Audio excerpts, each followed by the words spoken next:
We welcome everyone to the session of the International Sugar Organization Council ISO in the 58th version, a space that has the workshop on innovation, diversification, and sustainability of the sugarcane agro-industry, the Colombian case. For the first time this year, Colombia is the host of this great international meeting supported by the Association of Sugarcane Growers of Colombia, Asocaña, with the support of the Colombian Association of Sugarcane Technicians, Tecnicaña, and the Colombian Sugarcane Research Center, Cenicaña. Today, we will have the intervention of national experts who will share their experiences and knowledge in different advances and processes in the sector. You can participate with your questions through the Q&A button located in the upper left part of your screens. We remind you that you can also share your concerns regarding the organization of the event through the chat button found in the same section of the Q&A button. To open the workshop on innovation, diversification, and sustainability of the sugarcane agro-industry, the Colombian case, the Ambassador of Colombia to the United Kingdom, Dr. Antonio Jose Ardila, is here with us. Welcome, Ambassador.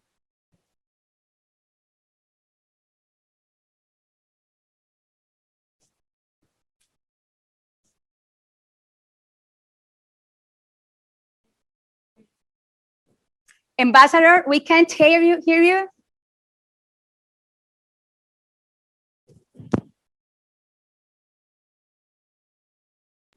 Okay, there we go.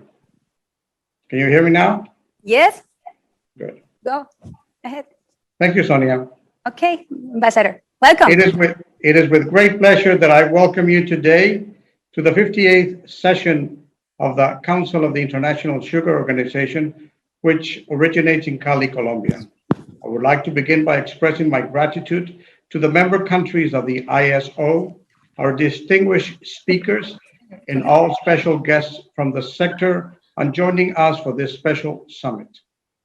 A special greeting to Mr. Jose Oribe, Executive Director of the ISO, to Mr. Rodolfo Sea, Minister of Agriculture and Rural Development of Colombia, and to Mrs. Claudia Calero, Director of the Sugarcane Growers Association of Colombia, Asocaña. The last year has proven to be a trying moment for humanity. Although rapid deployment of vaccination gives us hope that we may finally be reaching a haven in navigating the COVID-19 pandemic, its devastating economic and social effects will surely impact our way of living for years to come. Furthermore, our world is to face in the upcoming decades an even more daunting challenge: how to adapt and mitigate the effects of climate change. Both issues place a strain on the sugar sector, and thus, I believe our discussion on the next few days are both timely and of immense value to our activities. Today, more than ever before, the founding principles of the International Sugar Organization must guide and enrich the debate towards a more sustainable and resilient sugar market. Consequently, as Ambassador of Colombia to the United Kingdom and Vice President of the International Sugar Organization, I am immensely proud that Colombia has been chosen to host this event. As we will learn throughout this week, the latter is without a doubt the result of a rigorous and ambitious strategy of the Colombia sugar sector to use innovation as the engine for a more sustainable, fairer, responsible, and greener production. My invitation is for us to use this week to learn about the Colombian experience and boost a powerful dialogue aimed at exchanging ideas and good practices for years to come. As some of you may be aware from our previous conversations, the sugar market is deeply rooted in my heart, as I have witnessed firsthand its power to transform economic and social systems on the ground. The Colombian sugarcane sector is an ever-growing ecosystem currently consisting of 12 sugar mills, 15 agro-industrial plants, 15 energy agro-industrial sectors of sugarcane, 15 power generators, 7 biodiesel distilleries, and a sugarcane research center.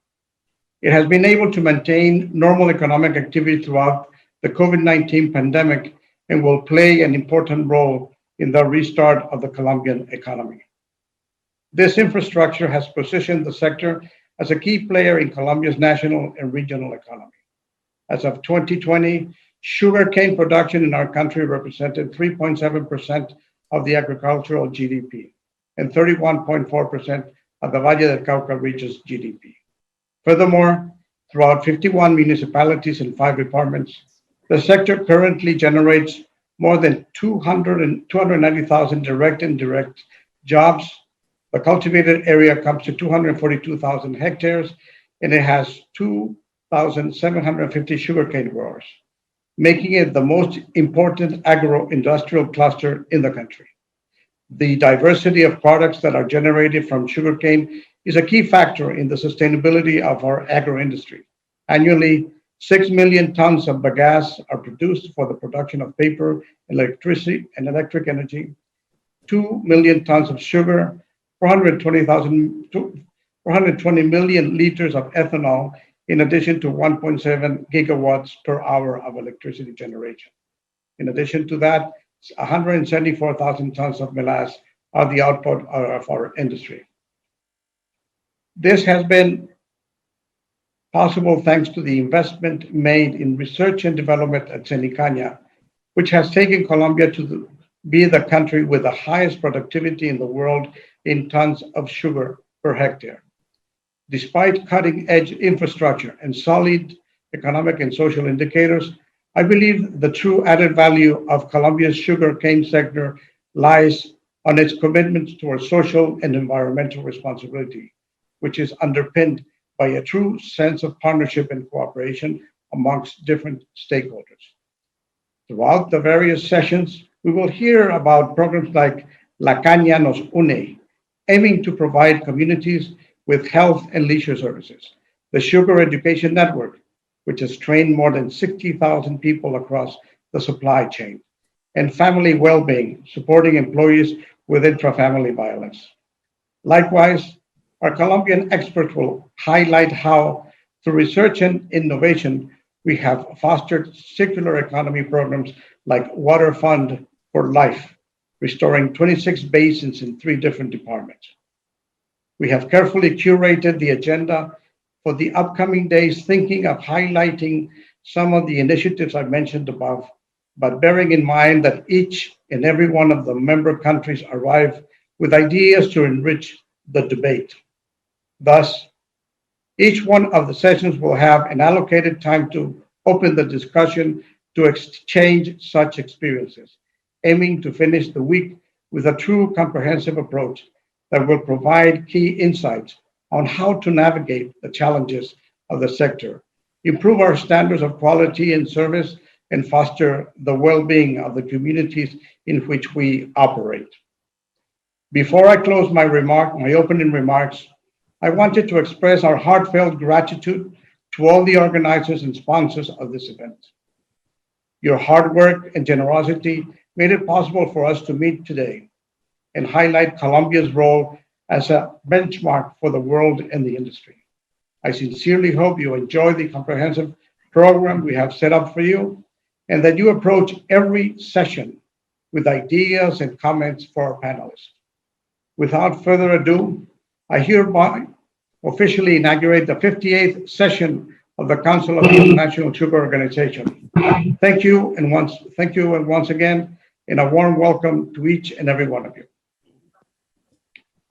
Thank you very much, Ambassador. Continuing with the order of the day, we bring you a special message for the agro-industrial sector of sugarcane from the President of the Republic of Colombia, Iván Duque Márquez. Welcome, President.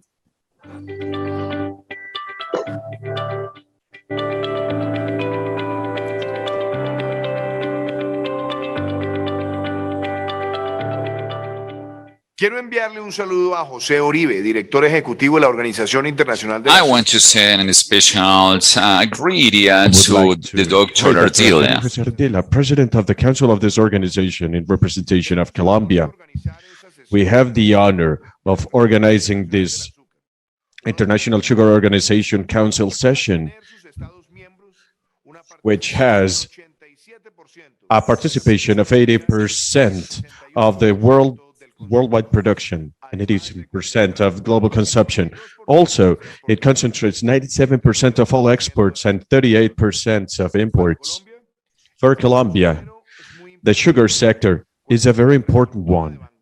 It has a cutting-edge infrastructure and is heavily committed with social causes and sustainable development. The sugarcane production represents 30.7% of our gross domestic product coming from agriculture, and it also creates more than 290,000 direct and indirect job positions in several departments and municipalities. Colombia has an enormous sugar potential reflected in the production of alcohol, biofuel, and electric power, which is why we celebrate being the host of this meeting, and we are very sure it will serve as a boost for all the members of the organizations. We're facing difficulties and challenges brought about by the pandemic, but I am absolutely convinced that by working together, we will strengthen the sector, not only in our countries, but also across the entire planet.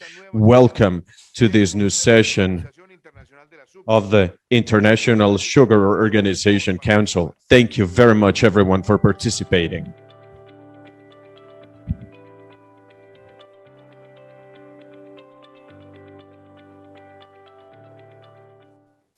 We thank the President of the Republic of Colombia for his intervention in this great meeting of the 58th version of the ISO Council session. Now, we invite the Minister of Agriculture of Colombia, Dr. Rodolfo Sea, to this opening. Welcome, Minister. Bueno, muy buenos días a todos. Good morning, everyone, and good afternoon to those of you who are joining us from time zones where it is the afternoon. I would like to greet the ISO Director, Dr. Jose Uribe.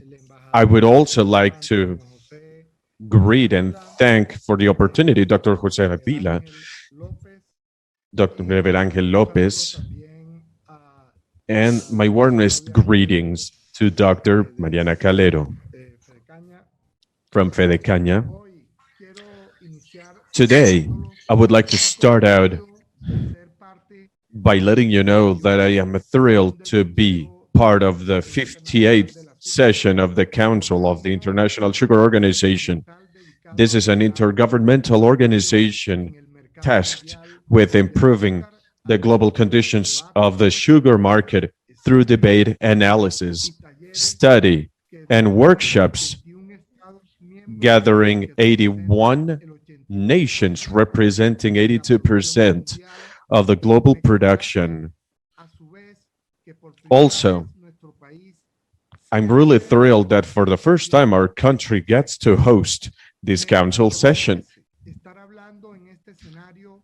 It fills me with pride to talk about the sugar sector characterized by strengthening its innovation and research processes, which have brought us a 22% cutback on water consumption, on sugar making, and ethanol making, as well as a 50% cutback on water consumption used for sugarcane crop irrigation purposes in the last 20 years.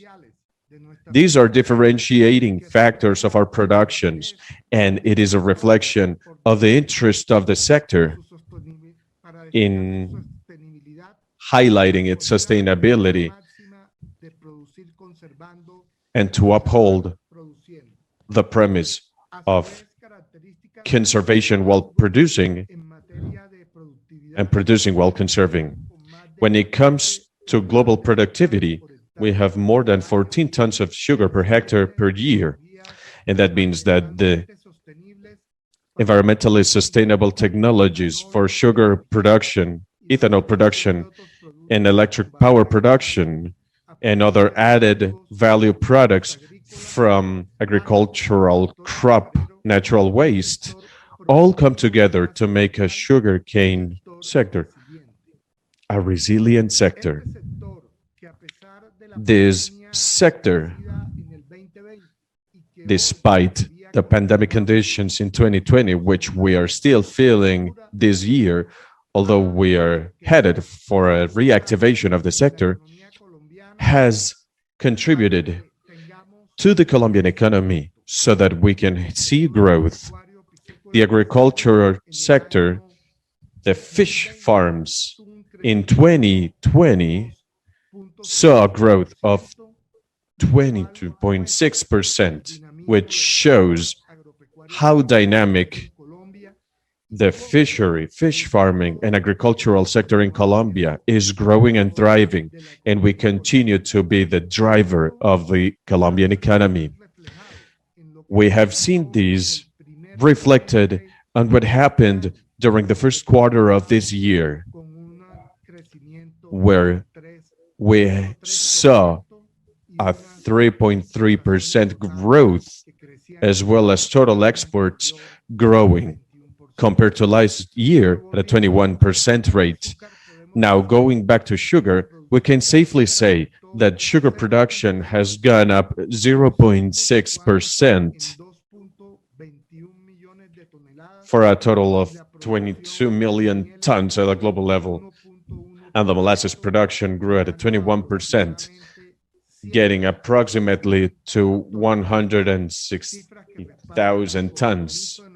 These figures are a representation of the commitment of the sugar sector to guarantee, despite all the adversities, this very fundamental raw material and to make sure that it gets to the homes where it's needed.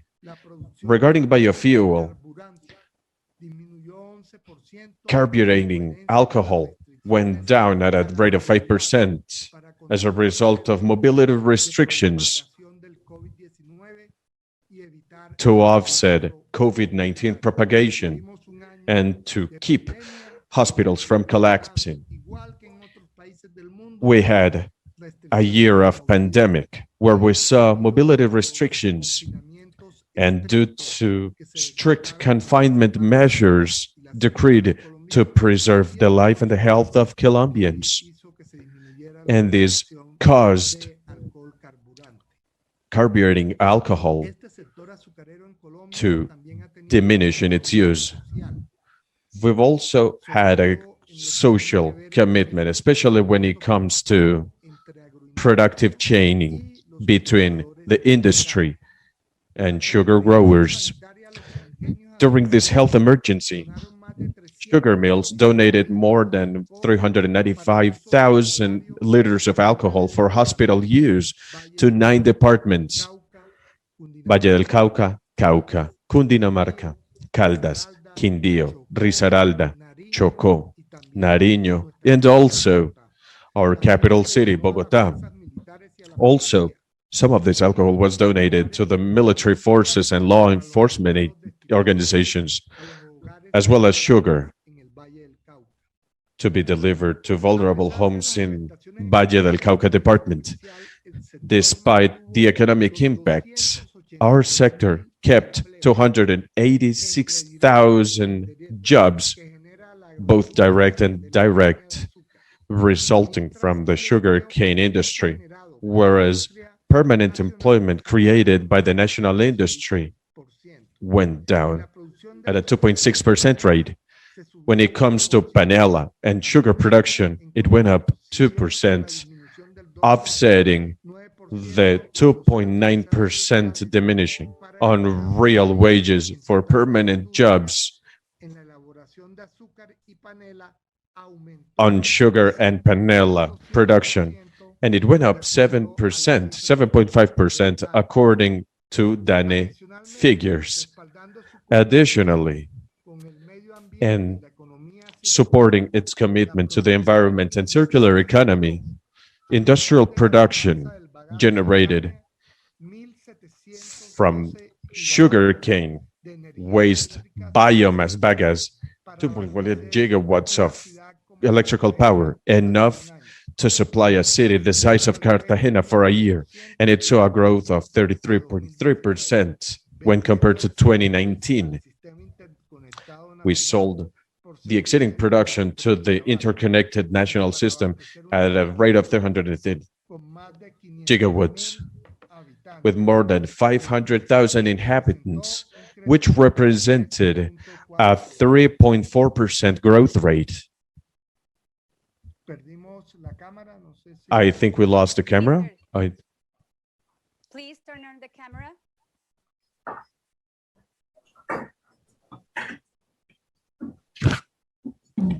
Perfect. Okay. Todas estas cifras So these figures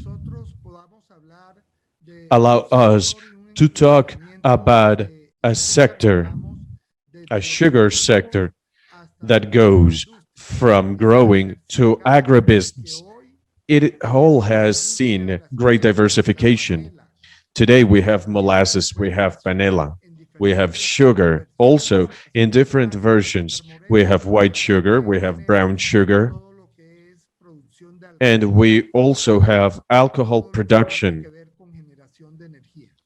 and power generation.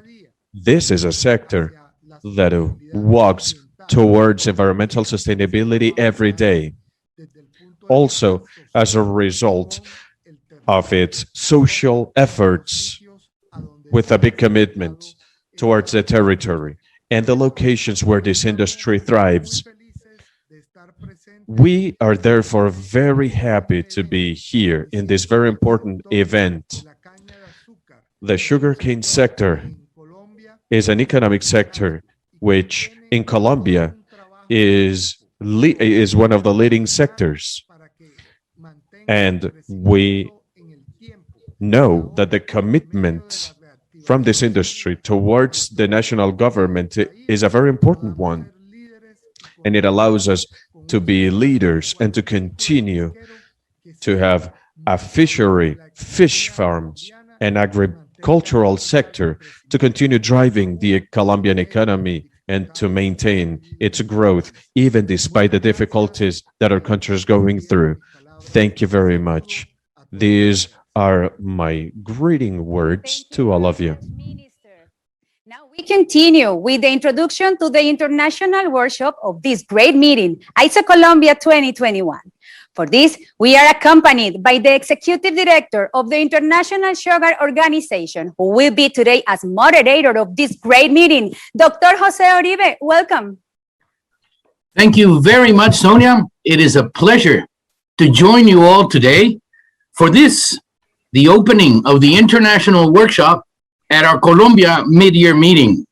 I would like to first and foremost express my most sincere appreciation to His Excellency, the President of the Republic, Iván Duque Márquez, and his very heartfelt message. It really touched us all. To Minister Rodolfo Sea for giving us such a comprehensive overview about the importance of the sugarcane sector to the economy of the country, and moreover, to my friend and our boss, Chair of Council, Ambassador Antonio Jose Ardila, who has been tremendous since we embarked on this adventure. He has rolled up his sleeves and worked hard with his team in making this, the year of Colombia, the best it can be. Since I joined the ISO as Executive Director, it has been a dream of mine to have Colombia take over the chair of the ISO and to have a year like the one we have had today. Not only because they are my brothers in Latin America, but I've always had a long-standing admiration for the Colombian sugar sector and a very affectionate friendship with Mr. Juan Jose Lule, to whom we dedicate this event. His mentorship was essential to me throughout my career, and in those years, I learned about the efficiencies of Colombia. You have already listened that it always consistently ranks amongst the top 3 in yields per hectare, usually fighting our friends from Eswatini and my home country of Guatemala. And I think that the beauty of this exercise we have undertaken is that you, the ISO members, and all of our friends who have joined us, have been able to witness firsthand the reasons for this, the tremendous research and development work done by Sejicaña, the development of varieties designed to produce more sucrose with less sunlight and more water, This has already attracted the attention of our members from Nigeria and Barbados, and thanks to the gracious receptivity of Dr. Freddy Garces, there's already talks about Colombia transferring some of the technology that it has developed in the field of varieties.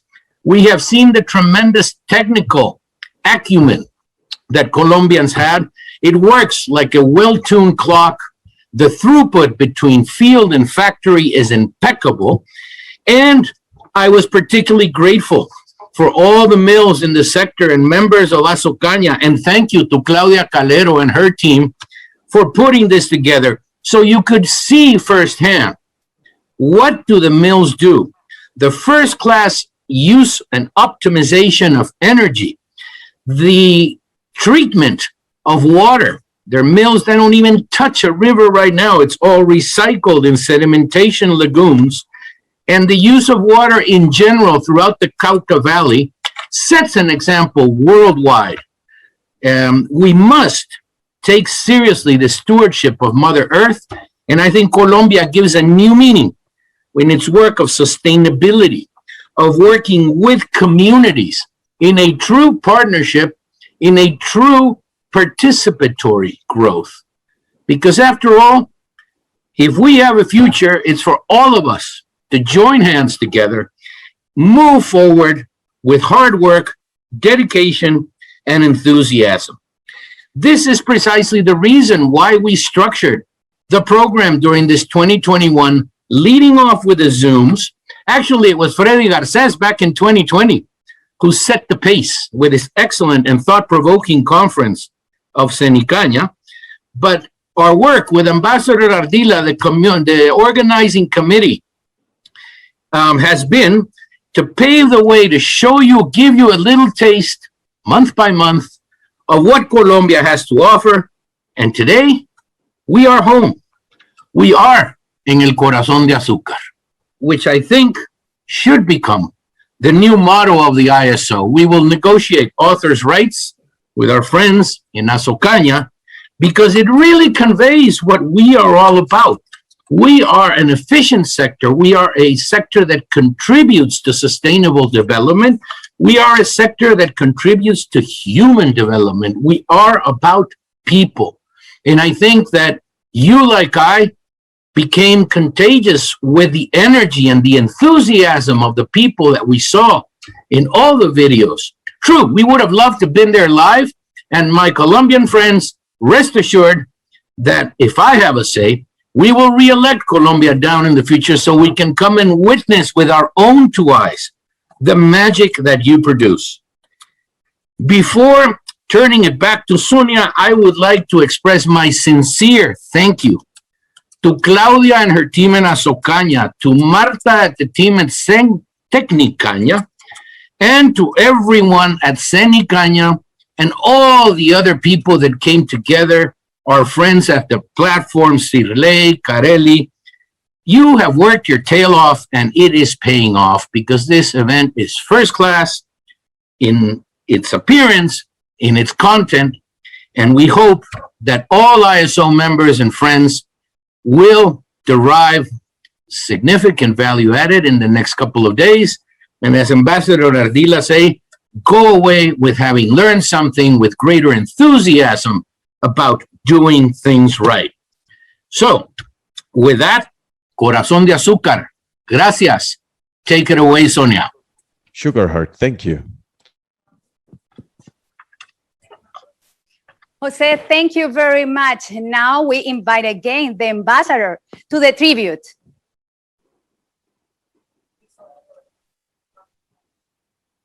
Ambassador, welcome again. Hello, Sonia. Thank you very much. It's a pleasure to be here, and especially in this very solemn occasion, to talk about Juan José Lule Suárez, is to talk about a very special human being that left us a year ago.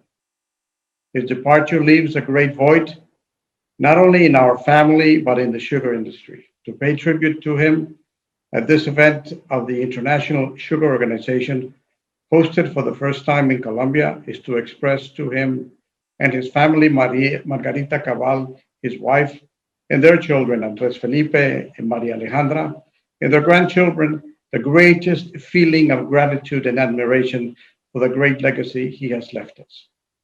He was certainly a unique person, an extraordinary human being, and a top professional. Born in Bucaramanga into a family of German descent, from a very early age, he was working in manufacturing. Having worked in a number of industries, he moved at a still young age to Cali to manage what at the time was a newborn in the sugarcane sector in Colombia, Ingenio del Cauca S.A. Thanks to his capacity, intelligence, and entrepreneurship, through his leadership, this enterprise developed into what was to become the most important conglomerate of the Colombian sugarcane agro-industry, Grupo Incauca, part of the Organización Ardila Lule. In over 50 years of fruitful labor, his dedication and clear mind brought about an enormous improvement, not only in the companies he headed, but in many of the entities of the sugarcane industry in Colombia, which he supported. We're talking about Azocaña, Tecnicaña, Cenicaña, and Ciamsa. In addition to this, he collaborated with numerous other entities such as universities, hospital foundations, businessmen organizations, and a plethora of companies. The improvements he helped to bring about in these bodies were to play an important role in the economic progress of the country in general and in the 5 states where the sugarcane industry is based. His interest in the most effective management techniques, his total and permanent conviction of the importance of applying science and technology to the sugarcane sector brought about an advance in this industry that has taken it to the peak of sugar production efficiency in the world, both in the agricultural and the industrial areas. Generosity and kindness are 2 attributes that always accompanied him.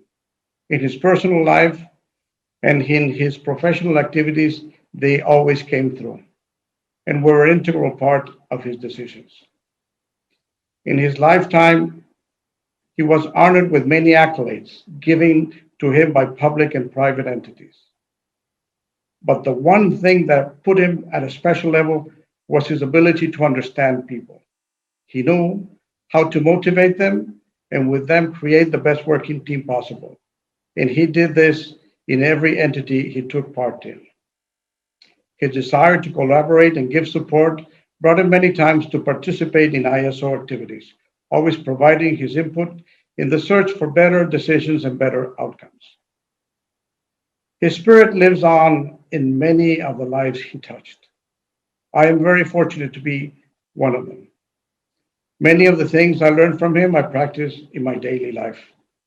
He's greatly missed, but I thank him for all his teachings and the example he gave, which are an important legacy for generations to follow, both in the sugarcane agro industry and in business in general.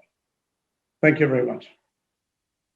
Esta canción va para el cielo, doctor, porque This song goes to heaven, doctor, because I know you really like this song. de la tierra donde nace el sol, donde las verdes palmeras se mecen airosas al soplo del mar. Caribe soy. Como ser humano, excelente. Inteligente. As a human being, he was excellent. He was intelligent. He was dutiful. He really cared about his workers. For in the eyes of his collaborators, he was always very close by. Juan Jose was a person who was always kind and respectful towards everyone, regardless of their position in the company. He was very kind, an unparalleled leader. As a person, he was absolutely admirable. He was modest, down to earth, humble, dedicated to his companies, to his sugar mills, and to the agro-industrial sugarcane sector. He was an exceptional person. He was a person who was always there to give you the right word, to provide the right kind of support. He was always very generous with others, and he was kind because everything he did was in order to promote a well-being in others. and he was always driven by the social aspects of what he did. I would like to invite you to meet all of our innovations and our commitment towards the environment. Take a closer look at our actions on corporate social responsibility. Witness our growth inside and outside Colombia. He was unparalleled when it comes to management. He had a couple of sayings. Perfection is an enemy of goodness. Let's not look for problems. Let's look for solutions. You know, he was constantly giving us sayings, and these were lessons, not instructions. He told us the darkest hour is usually the one before dawn, and during the most difficult times, he was always there to encourage us. No, professionally speaking, he was one of the biggest leaders in this industry. His vision, his sensitivity, his drive towards acquiring more innovation and engaging in more research was absolutely invaluable. He gave his own opinions, and he also very wisely gave recommendations that would be very useful to the sector. Dr. Hume transformed the Colombian sugar industry. He brought it up to international standards. As an example, wisdom, the willingness to push forward with faith and with determination. To me, one of his most memorable expressions was, "Problems are there to be fixed." As simple as that and as deep as that.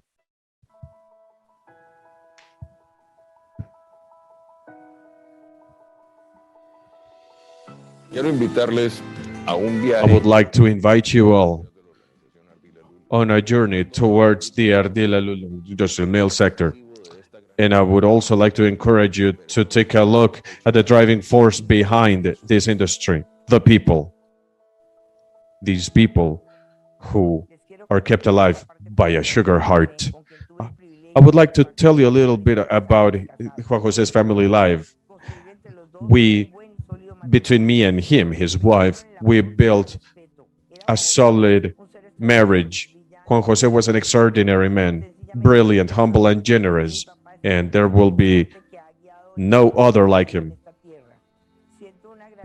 I feel enormous gratitude to God for having given me the opportunity to give him to me as a father, a grandfather, and a father-in-law, as I used to affectionately call you. You won all of my love. Thank you very much for giving me all of those hugs that would provide me with comfort when I was away from my family. I wish I'm able to replicate everything you taught us.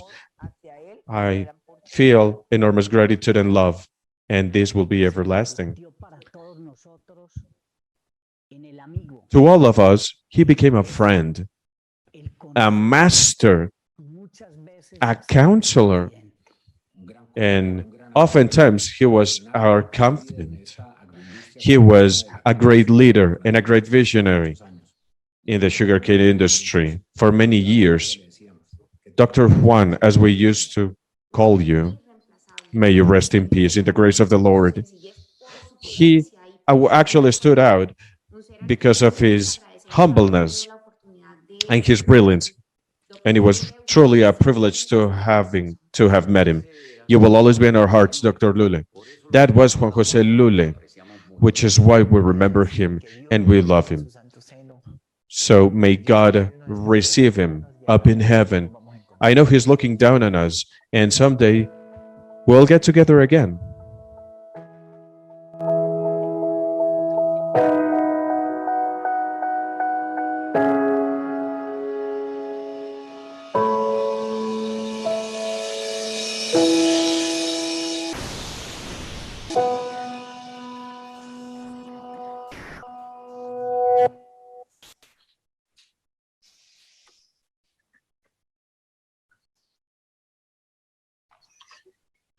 For the ISO, it is a great honor to dedicate the mid-year meeting of 2021 and our 30th international seminar, which We prayed a whole life in November here in London to our friend Juan Jose Lule, who inspired so many of us to give the best, to be a good person, to do right to other people, and always, always to keep moving ahead.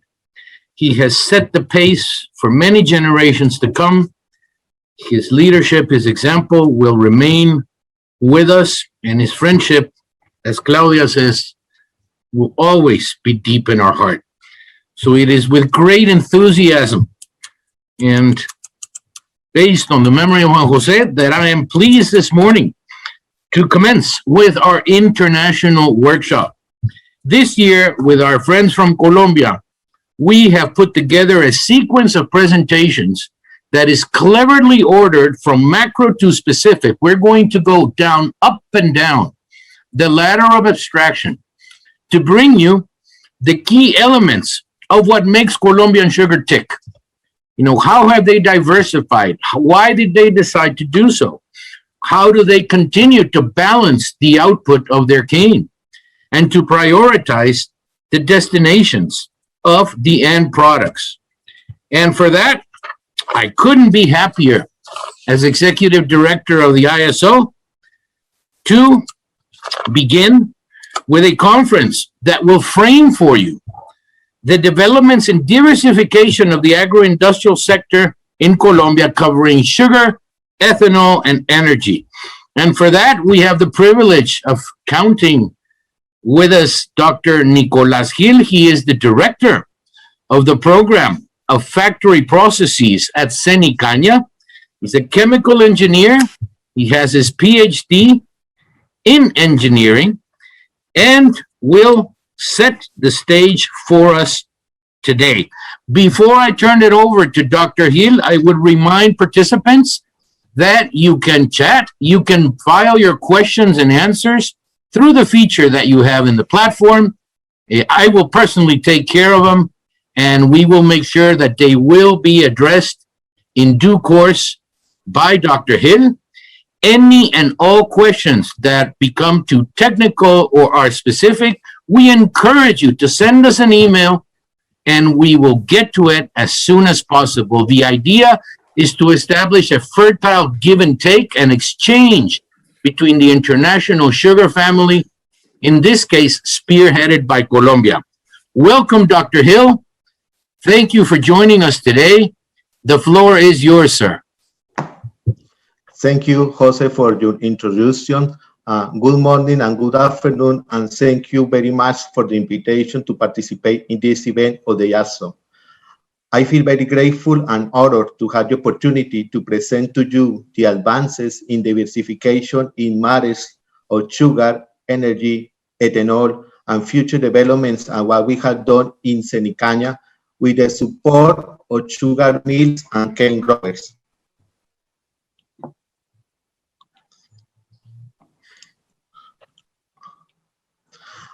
Before starting the presentation, I would like to do a review on the main facts of our industry. We have more than 200,000 hectares planted with sugarcane.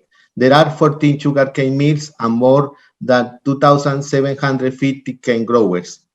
Unlike most of the countries in the world, in Colombia, we crush cane all year round, and we only dedicate between 30 to 60 days to maintenance, generally during the rainy season. Our milling capacity fluctuates between 700 and up to 17,000 tons of cane per day. Last year, we crushed 23.5 million of cane with a sugar production of 2.2 million and about 382,000 cubic meters of ethanol. 1.6 million gigawatts of energy were generated, on which 40% was sold to the national net.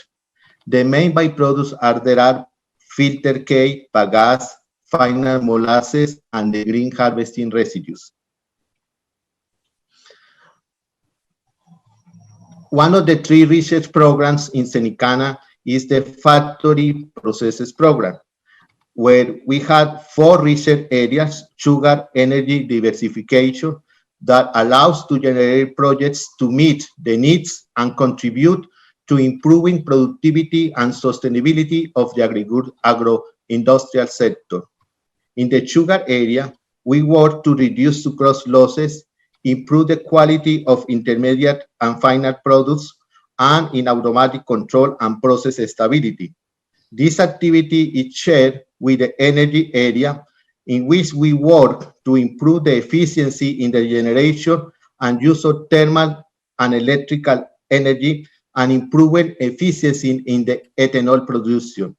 In diversification, we are working on biofuels, food additives, and value-added products, and finally, in sustainability in carbon and water footprint. Now we are moving with the first topic of the agenda today, sugar. The first sugar mill in Colombia was installed in 1864 with a production capacity of 300 tons of cane per year. Then in the 50s, and 60s, the first 2 refineries were established, and the installed milling capacity was 3.4 million tons of cane. In the 90s, the 3rd refinery was installed, and the production of organic sugar began, and the installed capacity was 17.2 million tons. In the first decade of this century, 3 additional refineries were installed, and the milling capacity reached 23.6 tons of cane per year. Finally, in this last decade, there was the transition for processing cane, harvesting, burning, and manual to green and mechanical. That fact made that the factories fortified to be able to process this type of cane quality, and currently the annual installed capacity is 26 million tons of sugar cane. Has increased in sugar production is observed and is associated with the growth in the milling capacity, the area planted in sugar cane, as well as a higher productivity in the field. The increase in the production of refined sugar in recent years is evident, as well as white sugar and sugar that we call a special white sugar with a color of less than 180 IU. On the other hand, the production of raw sugar decreased throughout the years, and which is partially associated with the start-up of the distilleries. As I mentioned, at the end of the 90s, the production of organic sugar began, and last year the annual production was greater than 50,000 tons. One of the biggest challenges in the field is to maintain the yields per hectare, and in the factory, the clarification of uses. Most of the sugar is exported to the European Union. In recent years, the production of turbinated sugar has increased with a color between 2,500 to 3,500 IU. On the other hand, the agro-industrial sector has diversified into other sugar presentations, such as sugar mixed with low-calorie sweeteners, and even flavored sugar, among those mocha, vanilla, amaretto, and Baileys. One of the main challenges the industry is facing is the increase in mechanical green harvesting, given, as I mentioned before, the production of white sugars. In 2008, only 20% of the sugar was harvested by this type of cut. Last year, the average of the sector was 69%, with mills that have exceeded more than 90%. For this reason, the content of trash matter entering into the factories increased from 4% in manual harvesting than more than 9% on mechanical harvesting on average.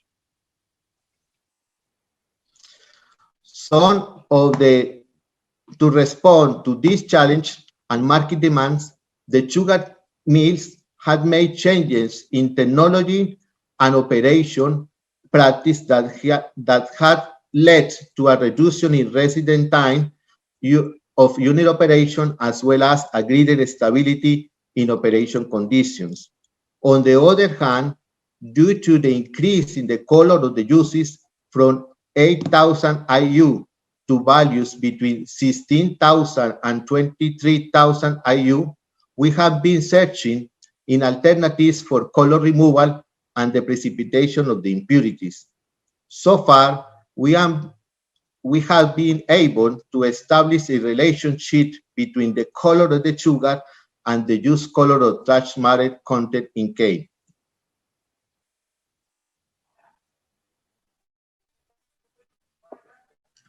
Finally, some examples of the technologies developed in recent years to increase efficiency in the recovery of sugars are: one, Cenimol, that established the adjustments of the mills.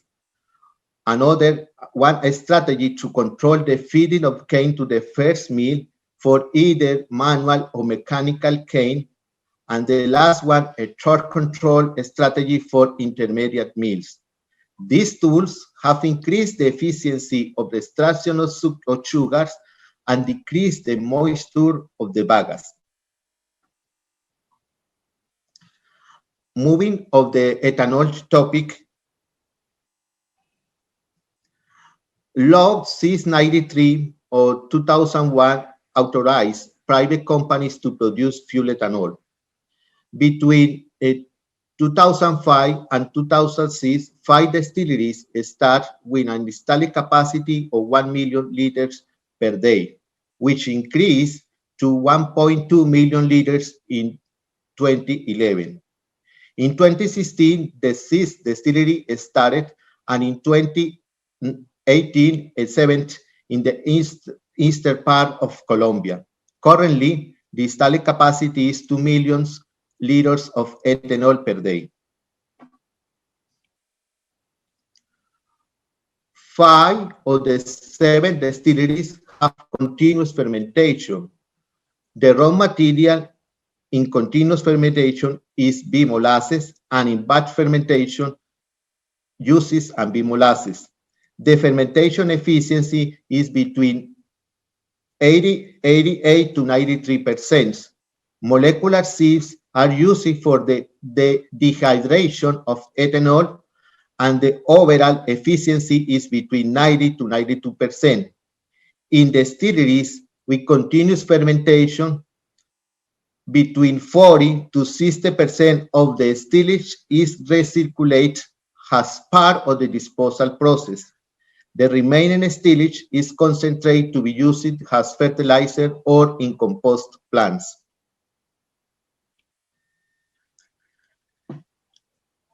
Ethanol production started at 250,000 cubic meters per year and increased to 450,000 cubic meters per year.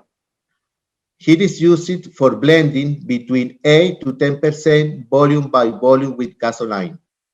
With approximate investment of $200 million, 40% of which used to meet the environmental requirements for the disposal of the distillate.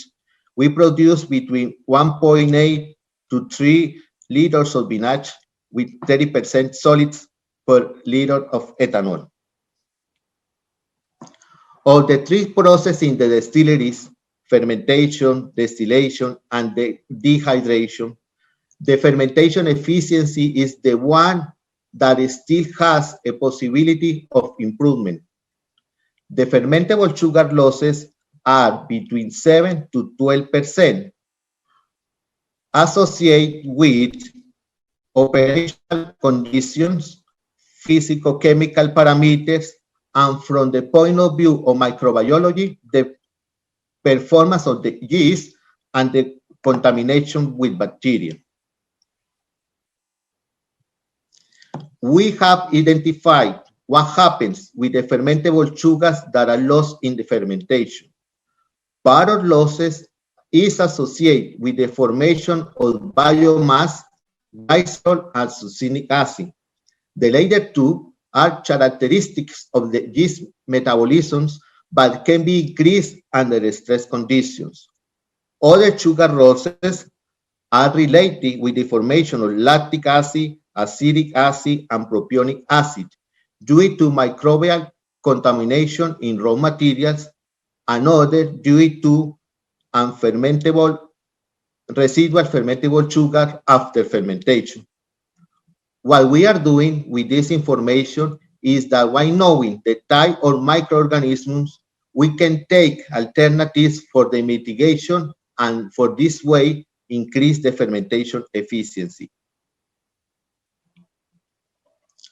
As I mentioned, vinasse or stillage is used as fertilizer combined with urea or in composting plants where it's mixed with filter cake, ash boilers, and other materials.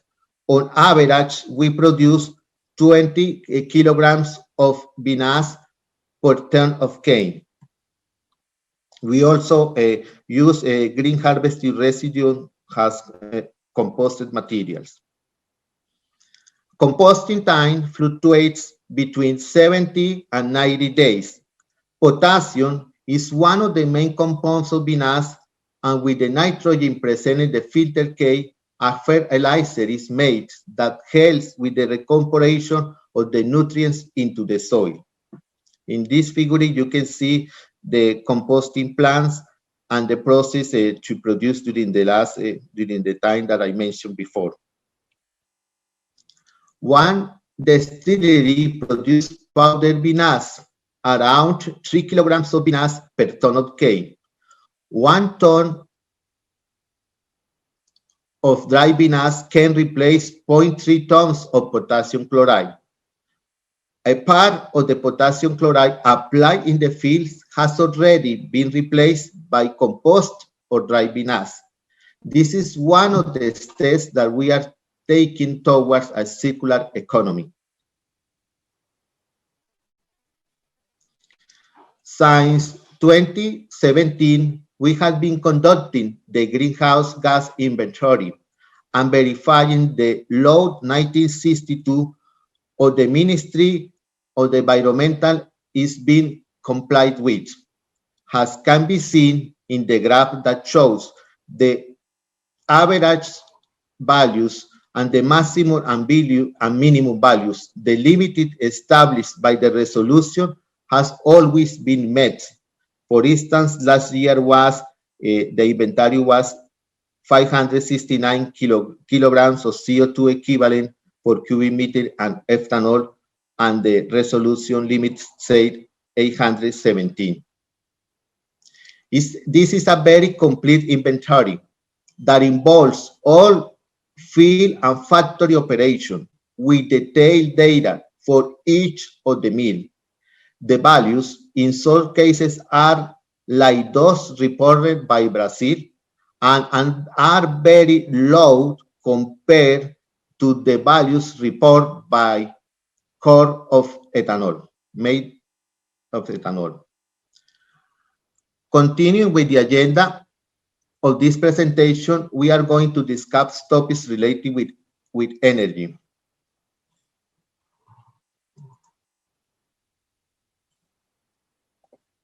This graph shows the evolution of installed cogeneration capacity, which in the last 10 years increased by 82%. Today, there are 5 boilers operated at a pressure of 950 psi, and 1 more will start in the next few months. Other boilers have undergone adjustments to increase their pressure or the capacity to generate steam. The difference between the old generation and the new generation cogeneration systems are the following.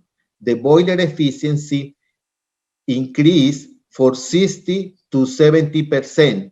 Therefore, the steam to bagasse ratio changed from 1.77 to 2.16. On the other hand, in back pressure turbines, we need, in the past, we need 29 pounds of steam to generate 1 kilowatt. Now, with the new technology, only 18 pounds. And also, only 10 pounds of steam are required per kilowatt in condensing turbines. The electricity generation increased for 45.5 kilowatts per ton of cane to 103 kilowatts per ton of cane for the same amount of bagasse.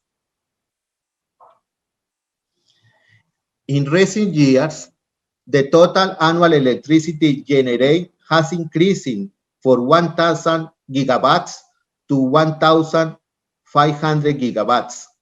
About 40% of this energy is sold to the public net. On the other hand, 92% of this electrical energy is generated from bagasse and only 8% from coal. Part of the bagasse is exchanged in terms of calorific value with a paper production plant. Coal can be replaced by green harvesting residues. In the following slides, I will illustrate some of the work done to improve energy generation efficiency and reduce heat consumption in the processes. In the boilers, for example, there are protocols to evaluate combustion efficiency and alternatives to reduce the losses. The role of air in ensuring complete combustion of fuels and reduces losses due to unburned fuel has been identified. For this, computational fluid dynamics has been used. Using CENIPROF, which is a software designed by Cenicanya, which performs mass and energy balance, it has been possible to establish the steam demands in the process. For instance, to produce white sugar, we need between 750 to 1,100 pounds per ton of cane. The refinery between 140 to 170 additional pounds of steam, and in the distillery, 140 to 190 additional pounds of steam per ton of cane. In the Sankey diagram that you can see here, it is possible to analyze the distribution throughout each of the process units among in a factory that produce sugar, but also sugar and steam that goes to the distillery or to the refinery.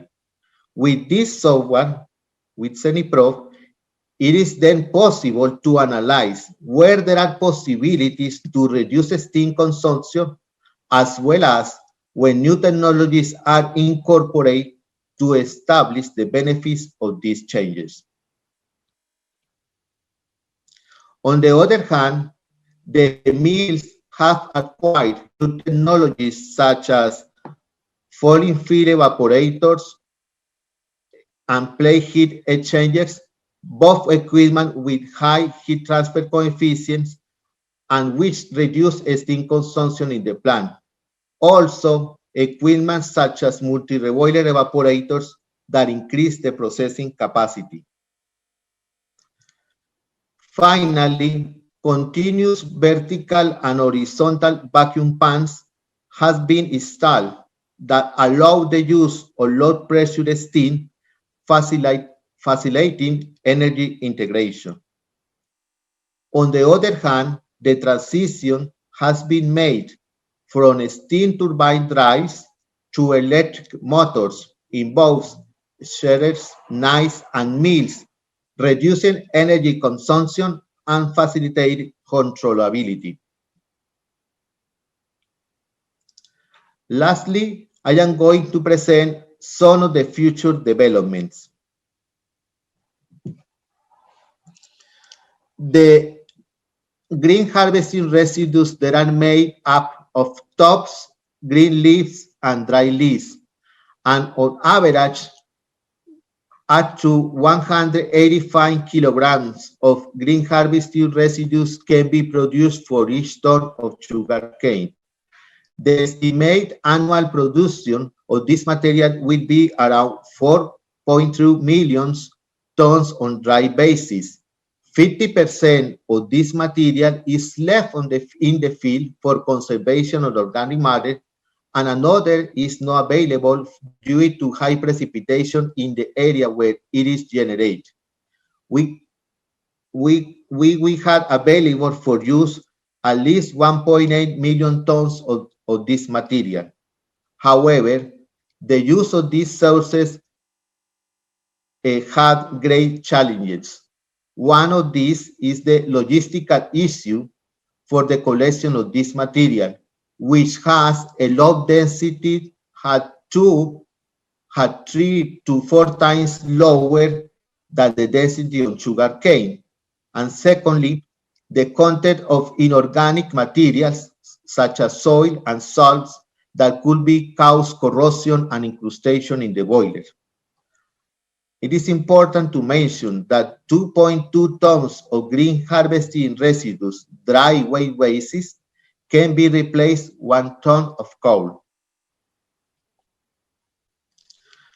To densify this material, its humidity must be first reduced to at least 15%. Once in the processing center, the green harvesting residues must be reduced in size and densified for the formation of pellets or briquettes. In both cases, what is achieved is to increase the density, which reduces transportation costs and facilitates storage. Pellets and briquettes can be used as fuel in boilers, stored for use in fireplaces, in home, or to produce other value-added products. An alternative for the use of filtered cane and vinasse is the production of biogas that could become a new biofuel for the sugar cane industry. At the laboratory level, we have produced an average of 17 cubic meters of biogas per ton of stillage and 34 cubic meters of biogas for each ton of filtered cane. If all the vinasse and filtered cane produced annually are used to produce biogas, it could be produced about 200,000 cubic meters of biogas, which represents 1.2 times the amount of diesel used in harvesting equipment. Biogas could be also fed to a turbine to generate electricity or be injected into the natural gas net that our country has. Finally, I am going to talk about a sweetener of natural origin with a sweetness like that of sucrose, but with a lower caloric content, which is xylitol. With several applications, such as in the gun production, bakery, oral hygiene, and pharmaceutical, with an interesting market that by 2023 is estimated at $1.3 billion. His main market is in the United States, and the largest producer is China. Can be produced for any lignocellulosic material. For this reason, xylitol can be produced from bagasse or green harvesting residues. Por esta razón, have 20 to 25% of Jaime cellulose, which is broken down by hydrolysis process into xylose. At the laboratory level, we had obtained 0.11 kilograms of xylose per kilogram of dry green harvesting residues. Then a catalytic hydrogenation stage will follow to produce xylitol, whose efficiency is greater than 90%.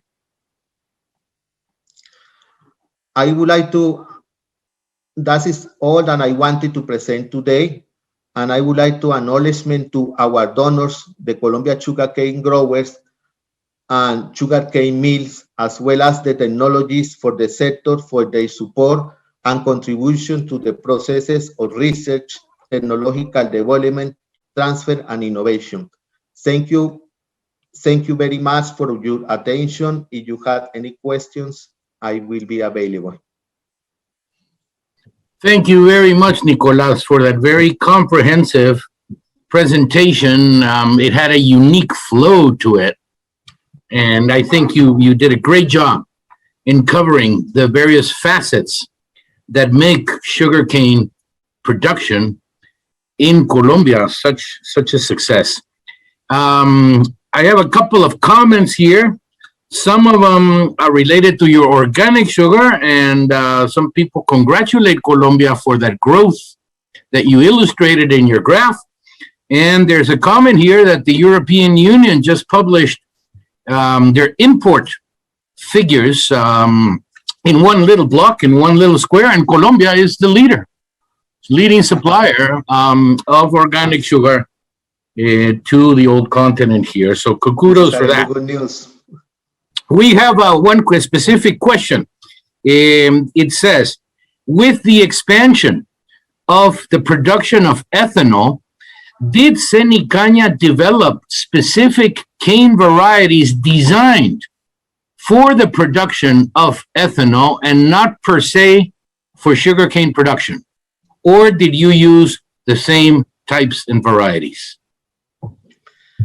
Well, Jose, the truth is this question can be better answered for my co-workers, John Jaime Riascos, in your presentation later today, but that I can say right now is at the beginning, we ask these questions, and at the end, we say that we can use the same variety, the same sugarcane variety to produce sugar and to produce ethanol. The most important thing in this case is we had a high content of fermentable sugars. That is not only sucrose, but also the reducing sugars, glucose and fructose. That's it. Thank you. Thank you very much, Nicolas. The other question is, you mentioned the use of powdered vinasse as compost as a substitute for agrochemicals. Who developed this technology? Is this a Colombian method that you guys came up with? No, not really. I think that is a technology from another country. I'm not sure about, probably is India. And one of the sugar mills bought this technology and adapted to his own conditions. Okay, thank you very much. I also have another question here. You mentioned the management of steam demand in the process of production and the optimization of energy. How did you come up with the benchmark measurements to decide that you were optimizing? This is a really good question, and I forgot to mention it during my presentation. Our sector has a culture to measuring index and to standardize index. From 1996, we had a methodology for calculation and for the calculation of all of the main indices of the factory.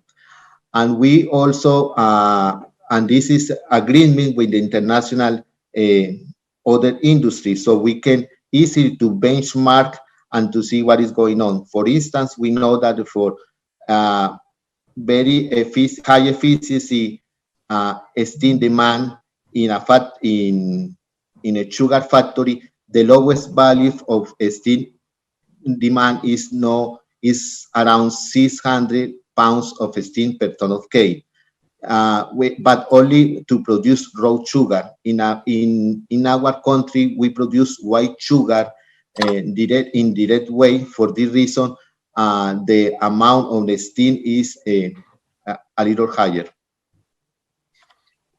Thank you very much, Nicolas. I think with that, we pretty much wrapped it up. I have no doubt that amongst our audience, heads are spinning and people are still processing and digesting all the information that you have kindly shared with us.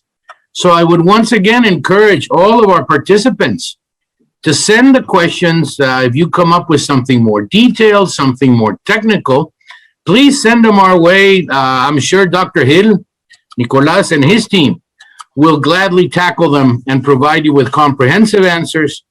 And I would also like to continue encouraging the membership of ISO to look and see and learn from what Colombia is doing. If you see any area that has particular relevance for your country or your region, let us know. Our friends in Colombia, as they have evidenced through their actions, are in the best disposition to share with us all their experience, their know-how, how to do things right. So thank you very much, Nicolas, for setting the pace in today's international workshop. That was an excellent, excellent intervention.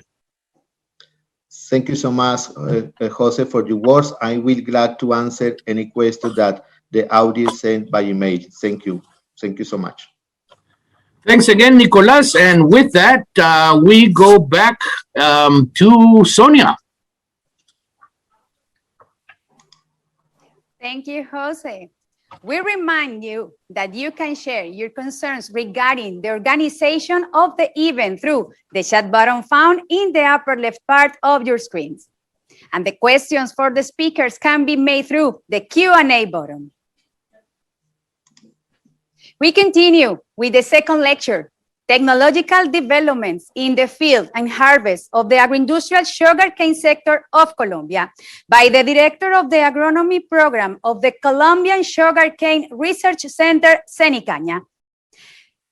Miguel Ángel López is an agricultural engineer, has a master's degree in agricultural sciences with an emphasis on crop physiology, and has a PhD in crop improvement and physiology. Welcome, Dr. López.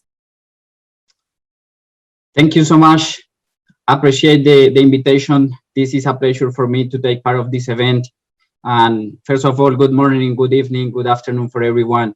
For me and for my team, it is a tremendous pleasure to take part of this event. The idea of this Colombian morning is to take a look about the field and harvest developments in the Colombian sugarcane industry. My name is Miguel López. I'm leading the agronomy program. So I will start a brief review about the agronomy program. And it is important to indicate that our main goal is to improve productivity and also profitability of the sugarcane industry in Colombia, but always preserving the natural resources. In order to do that, we have 6 different research areas, including the soil water management, the fertilization and crop nutrition. We have also an area about crop physiology for better understanding our cultivars. We have also the precision agriculture and geomatic research area. And we are also working in the ripeners management and also in the machinery and mechanization management. Of course, every single area is doing his job in the specific area that they are working with. However, for the purpose of this presentation, we have decided to group our information, our results in 3 main focus areas, starting with the information, making the information available for everyone. That is a main goal in our research center. And the idea is making available information in your fingertips. And the idea of sharing information is improving the decision-making process for farmers and also for agronomists in the sugar mills. The second topic that we are interested in is in increasing the efficiency in the use of the different production factors, because that is the idea behind improving profitability and sustainability of the sugarcane industry. And when I'm talking about production factors, I'm talking about, of course, nitrogen, nutrients in general, also water and machinery. And finally, we are completely convinced that developing and also adopting new technologies is the new frontier in agriculture. And we see in this topic a real option for increasing efficiency and also for cost cutting while preserving the healthy our farming system. In this context, I will start my presentation developing these topics with the information in your fingertips. A brief review about this. It is important to mention that acquiring data and transforming data into information is kind of an old tradition in the sugarcane industry. Even though Senicaña started back in 1977, the first approach that we had to collect information is coming back to 1990, when we started the collection about the commercial productivity. 3 years later, we realized that having commercial information and data was good, but we needed also information for explaining the changes in productivity between years, among the different years. And because of that reasons, we started in 1993 the Climate Network. We started by using at least 10 different automated climate network stations across the valley. 10 years later, we realized that we had also another opportunity, because we have information about commercial productivity and also climate, including rainfall, temperatures, humidity, but we were missing one part, or we had an opportunity to increase the resolution level of the soil survey. We have a soil survey by that time with certain level of resolution, but we saw an opportunity for increasing the resolution, and we went for that opportunity. And we moved to create the soil survey in the scale of 1/10,000. And we are probably maybe one of the few places around the world with the soil survey in this level of definition. And we also started in 2003 with the cartography collection for specializing the different processes that we were handling. Combining the information about the climate network and also the detailed soil survey, the idea about the specific site agriculture came to us, and I will explain in some slides what the main idea is here. After 2003, of course, several milestones also happened. However, I would like to move to the 2016, because by that time we started the implementation of the real-time kinematic network, the RTK, and that was the way that we found for moving to the precision agriculture labors.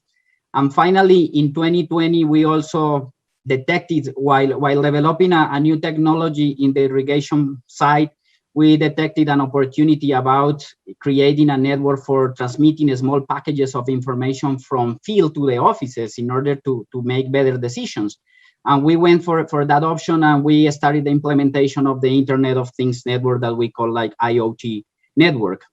As you can imagine, during this time, we have collected a lot of data and a lot of information. And when you get a lot of information and data available, of course, you can do several things, but maybe the two main ideas is, first of all, you can organize the information, and after that, start thinking about to making this information available for everyone. And the other idea is, okay, we need to organize this information. After that, analyze the information, and using the results of the analysis, improve the decision-making process that we are doing in daily basis. Of course, we are working in both sides, but in this morning, I will just focus in the first idea about how to show the information and the data that we have available. So at that time, we had collected a lot of information, and we started thinking about to make this available for everyone. And the idea about creating the GeoPortal came to us. And we saw in this tool a really good opportunity to show the information in the geospatial fashion way, using also to perform different analysis about productivity. And we developed a tool that allow us also to perform different comparison of productivity indicators. I'm talking about cane production and also sucrose and sugar production in a buffer area of 5 kilometers. So this is an easy way of performing a kind of benchmark process, comparing your productivity with your neighborhood. We have also the opportunity to create a tool for developing and also retrieving thematic map for soil, climate, and also productivity. And the good part here is that we can achieve the level of soil consociation and also the agroecological zone. I will explain this concept in the next slide. And finally, it is important to mention that this is a free access for sugarcane farmers and sugar mills tool. So I will start showing you some examples. The first one is about showing the agroecological zones. In this point, I will define the agroecological zone. The agroecological zone is the base concept, is the basic concept about the site-specific agriculture. And it is in few words telling us that if you have a certain group of soil, certain group of places, areas across the Cauca Valley, and you apply certain agronomical technology, you will get the same response in productivity to these regions, because these regions have the same characteristics about long-term, relatively stable biophysical factors. So they have the same environmental offer. We are talking about they have relatively similar climate, relatively similar soil, and then if you apply certain agronomical management, you are gonna get the same results in productivity, and it is gonna make easy to implement labors and to make decisions in this specific site approach that we have implemented. In this case, for instance, we are retrieving information for a certain farm. We are checking here the distribution of the different agroecological zones. For instance, we are seeing here that there are 4 agroecological zones, but this field is being dominated, especially for this 23H1 agroecological zone. So this starts telling us that we have certain agronomical offer here, and we need to make decisions in order to improve the productivity there. We can also retrieve and attach information coming from the climate network. In this case, for instance, we are attaching information to this soil information. Now we are attaching information about the rainfall, the precipitation that we have. Now we are completing the story about this farm, and we have information available for making decisions about what is the best cultivar that we can implement there, the best agronomical practices on change the productivity, on change the productivity that we want to get. We can also use this tool for performing geospatial analysis of productivity. In this case, for instance, we are using the same farm, and we are retrieving information about the productivity during 2020. In this case, for instance, we can see a group of 3 different fields with relatively high productivity, higher than 160 tons of canes per hectare. And we are also seeing another group of bunch of fields with productivities ranging between 130 and 160 TCH. So in this way, we are basically seeing the productivity in the spatial way.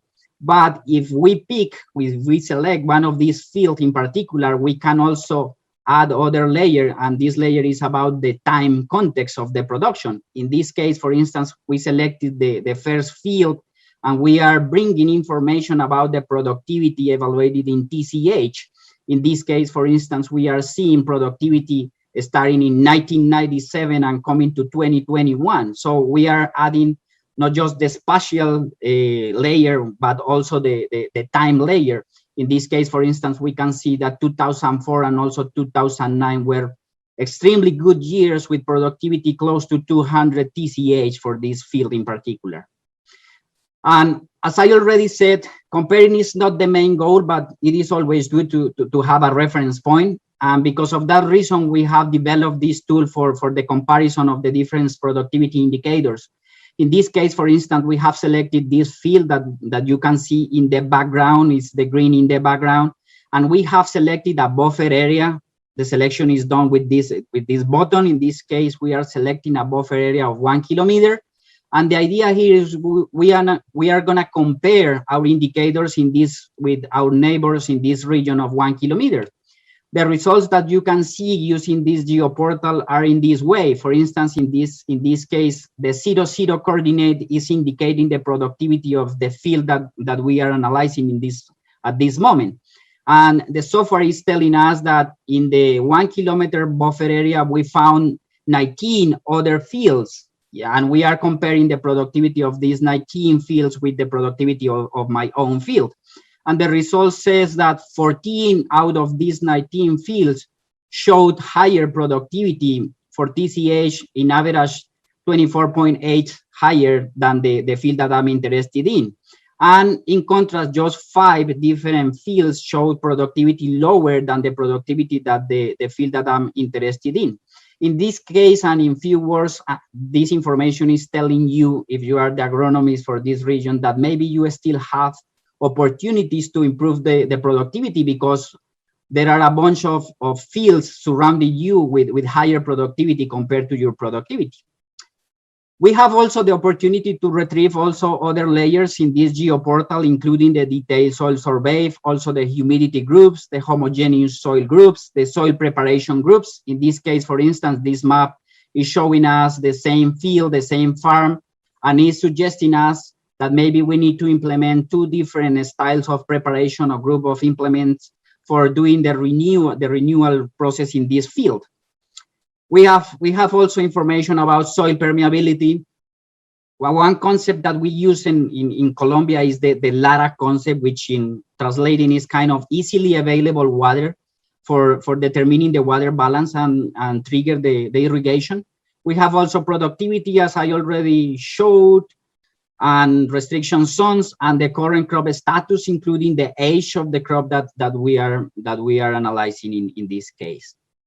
Okay, moving to the second topic about the increasing efficiency in the use of production factors.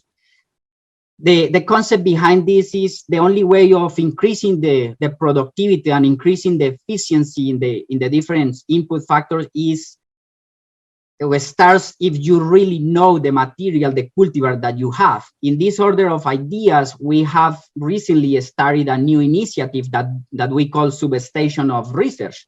The idea behind this initiative is that we need to decentralize the research. We need to also go to other places and analyze the performance of our cultivars and also our agronomical practices under different conditions across the valley, the Cauca Valley.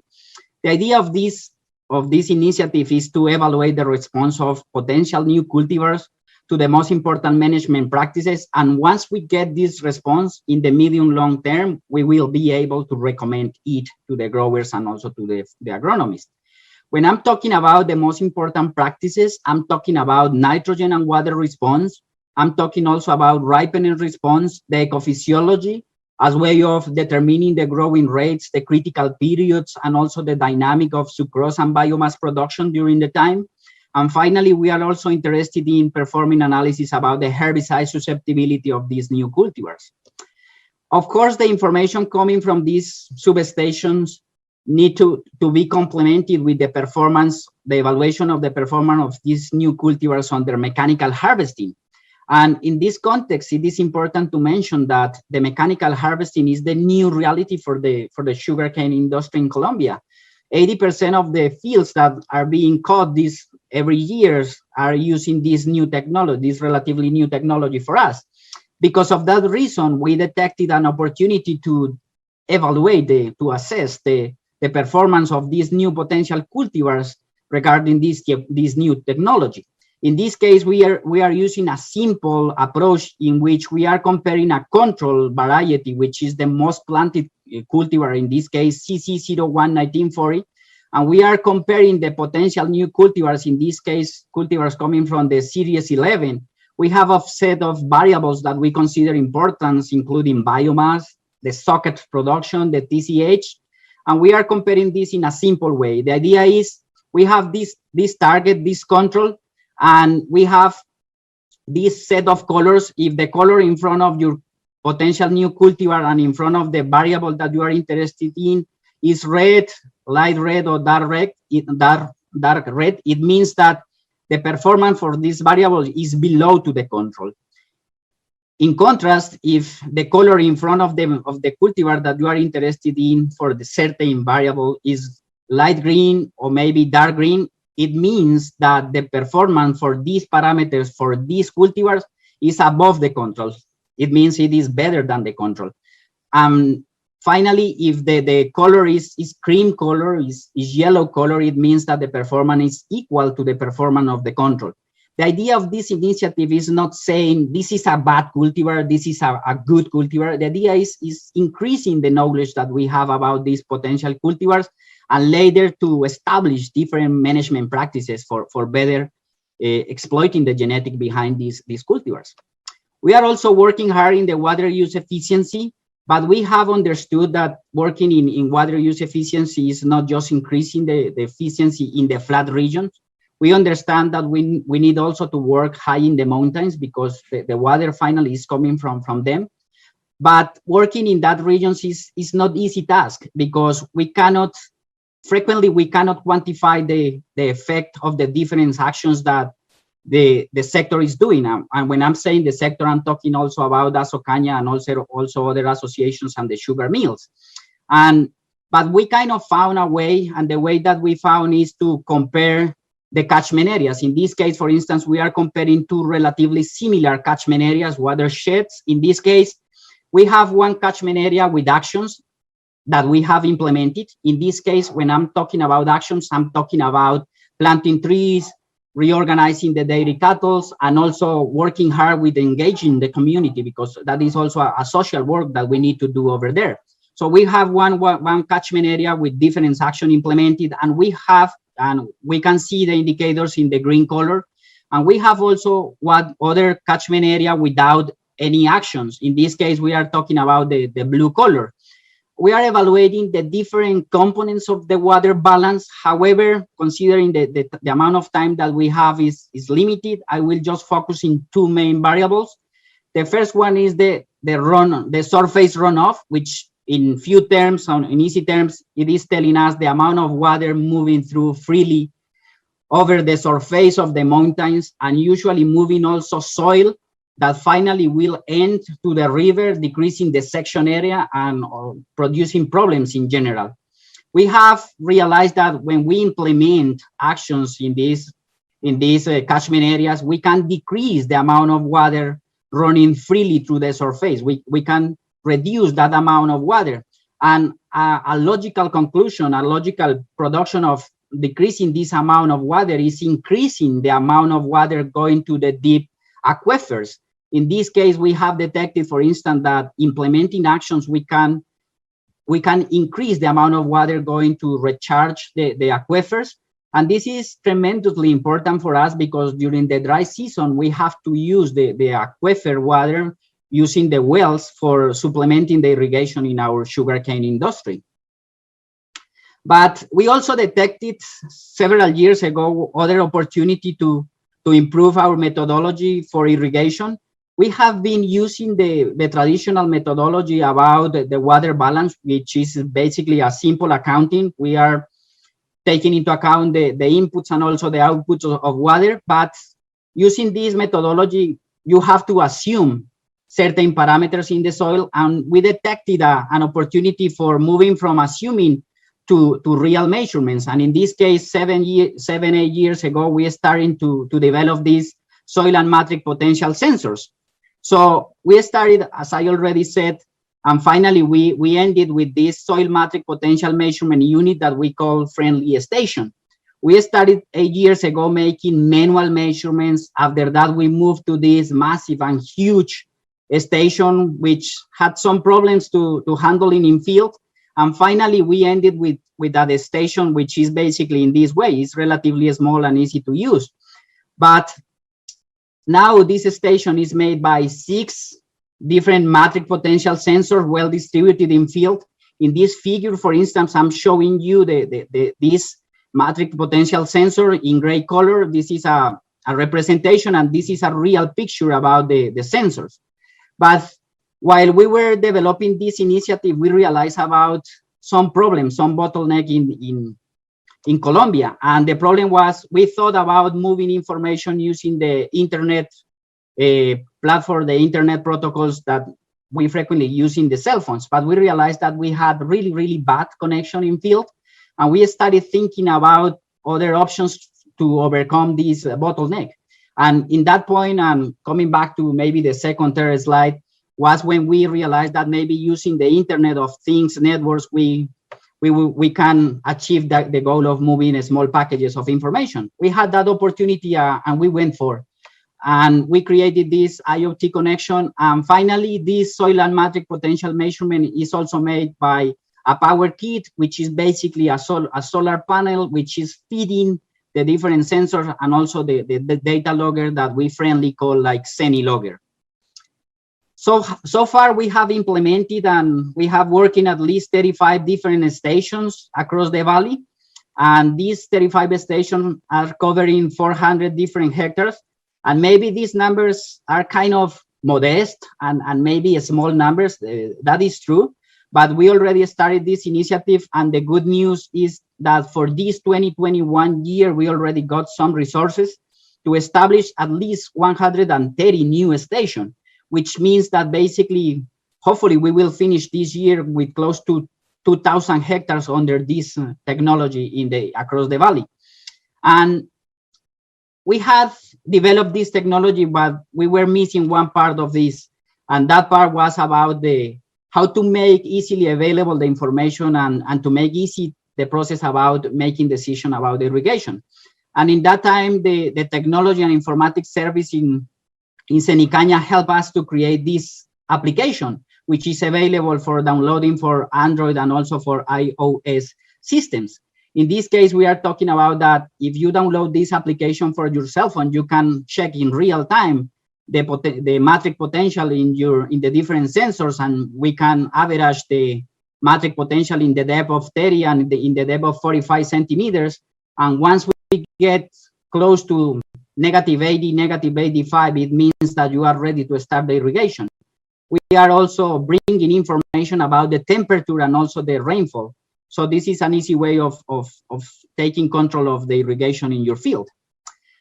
But we are also approaching the water use efficiency from the genetic perspective. In this case, we are working with a collaborative initiative, in this case with the Varieties Development Program. And the idea behind this initiative is to look for useful genetic variation for future cultivars. In this case, we are comparing materials coming from the germplasm bank. We have a protocol in which we are using well irrigated versus water deficit conditions during the growth rapid stage, the rapid growth stage in the sugarcane. And we are comparing the same material, the same accession under these two conditions. And the idea is that using measurements about stress indexes tolerance, leaf gas exchange, and also plant water status, we will determine the susceptibility of these cultivars to the dry period.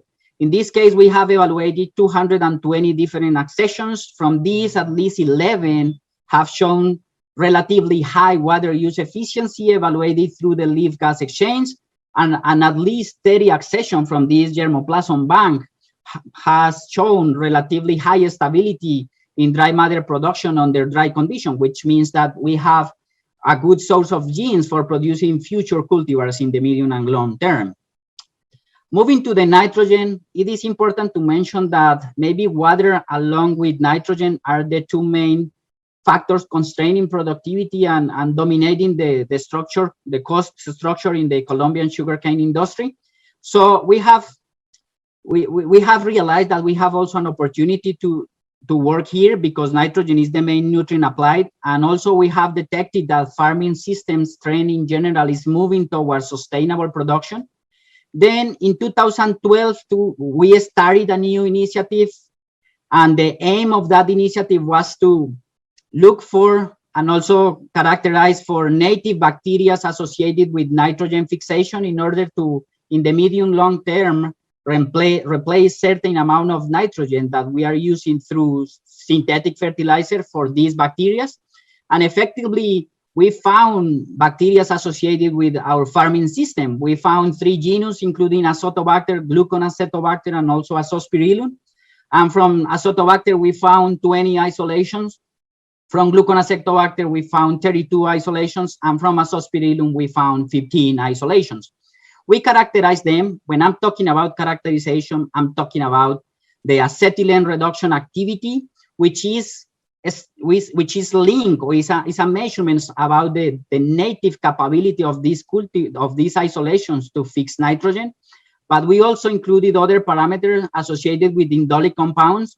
And this indolic compound is important for us because it is an indicator of the amount of growth promoters that these bacteria can produce and usually promote the root growth, which is important for increasing the nutrient efficiency.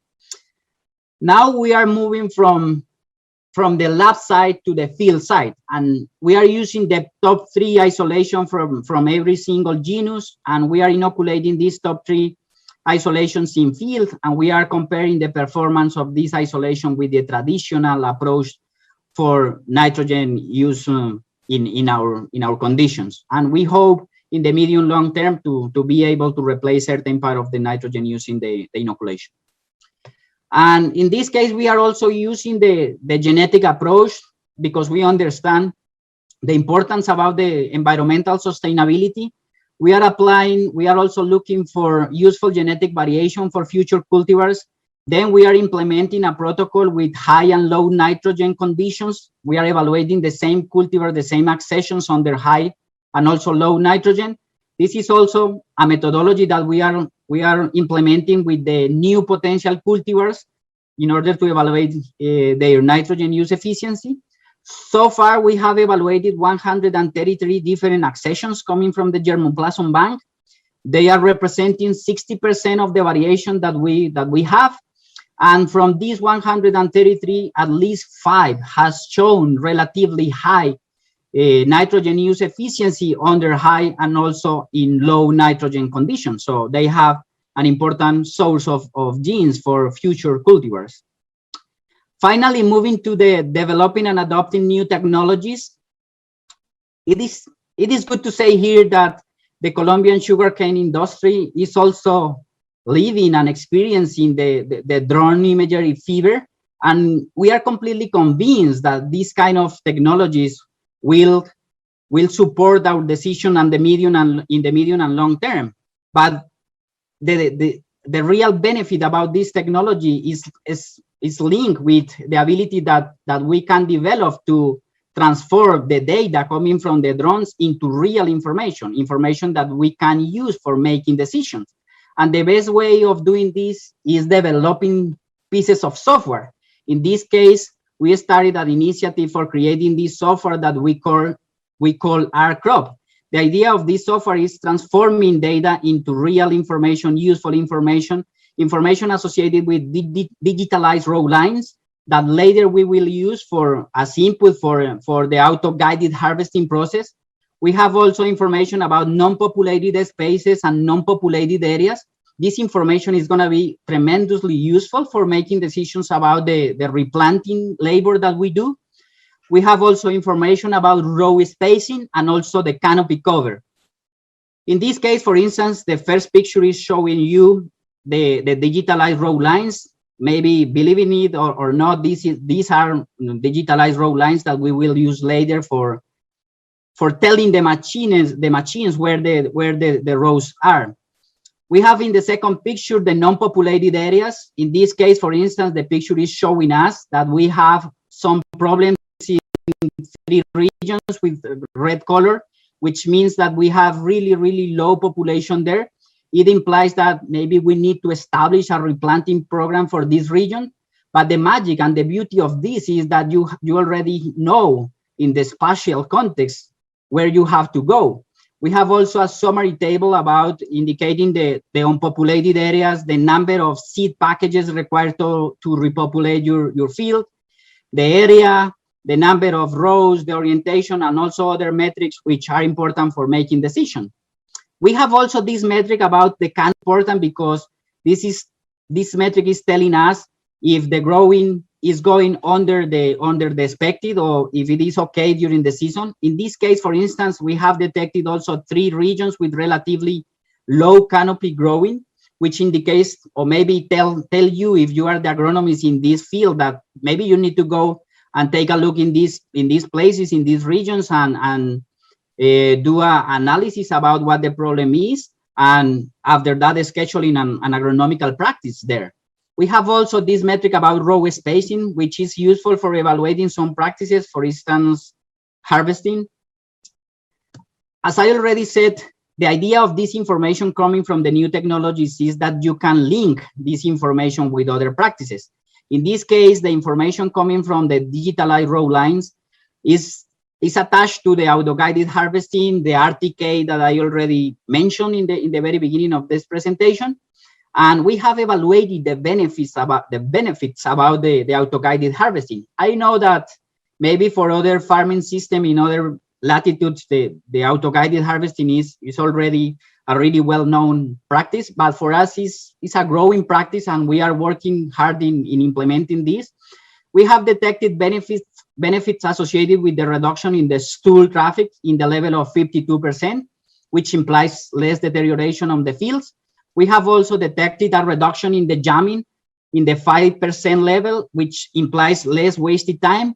And we have also an environmental benefit, which is the reduction of fuel consumption. In this case, in the rate of 20 liters per hectare, which implies less emission rate and also higher efficiency.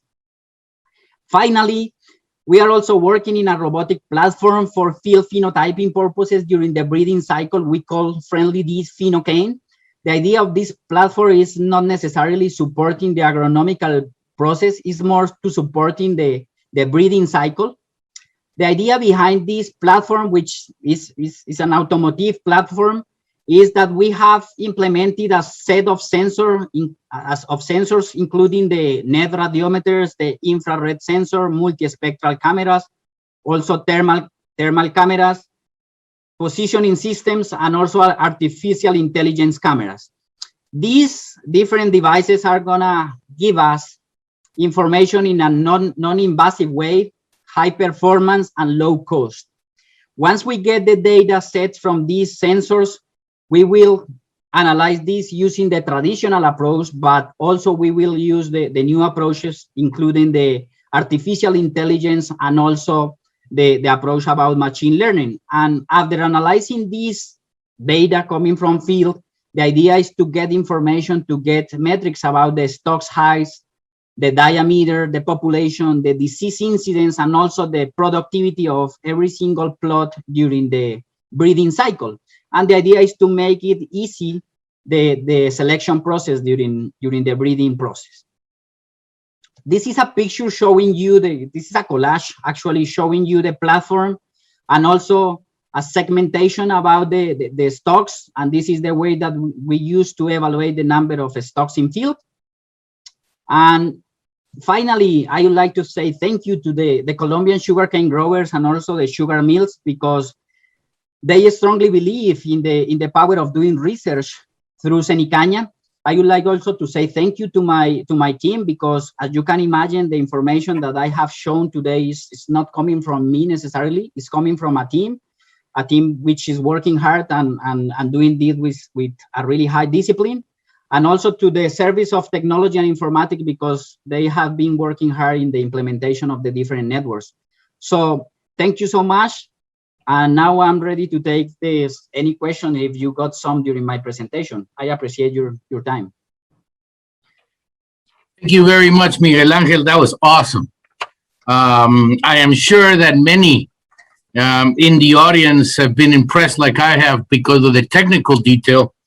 I, for one, wanted you to go into that level of detail, because regardless of how professional a grasp one has of all the technology and all the technical issues you mentioned, I think when you add it all up, it explains why Colombia is so competitive, why you never sit still and always keep improving, looking to tweak little details here and there, avail yourself of the latest technology, and generally be more efficient on a day-to-day basis.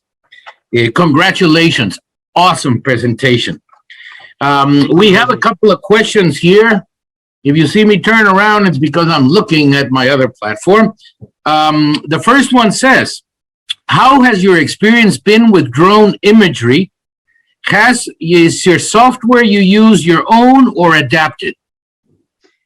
Okay, our experience with drones is actually, we understand the drone imagery and in reality, these new technologies in the context of we need to retrieve information, not just data, because these new technologies are delivering a lot of data, but data is not useful itself. Data is useful in the way that you can extract useful information.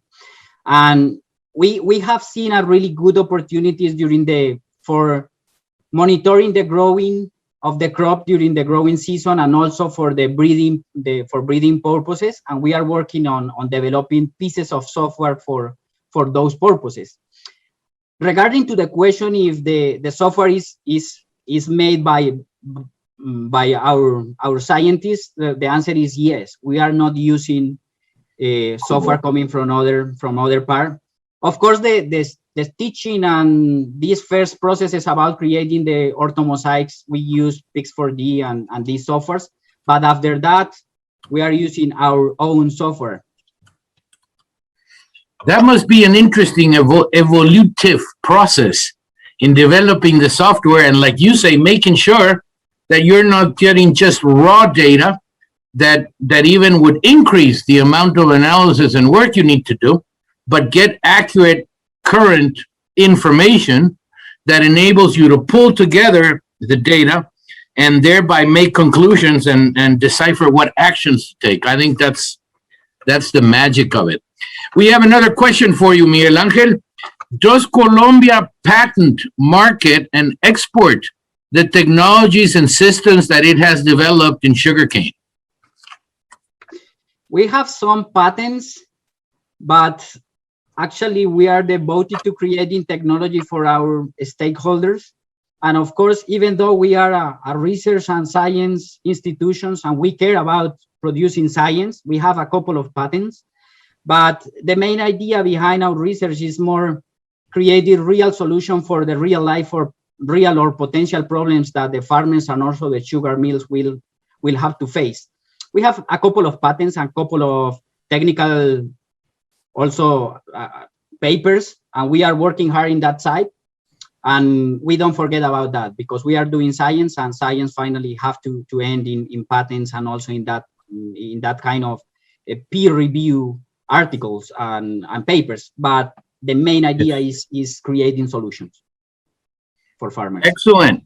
Excellent. Well, that about covers it. The last thing I want to negotiate with you is how can I get a robotic platform here to London so we can play around with it here? We can send it. If you are ready to pay for. No, ISO is a non-profit, so. No, Miguel Angel, thank you so much for that very detailed presentation. At the risk of sounding repetitious, I mean, it pulls together all the various elements into one coherent message as to why Colombia does what it does. And I think the results talk for themselves, you know.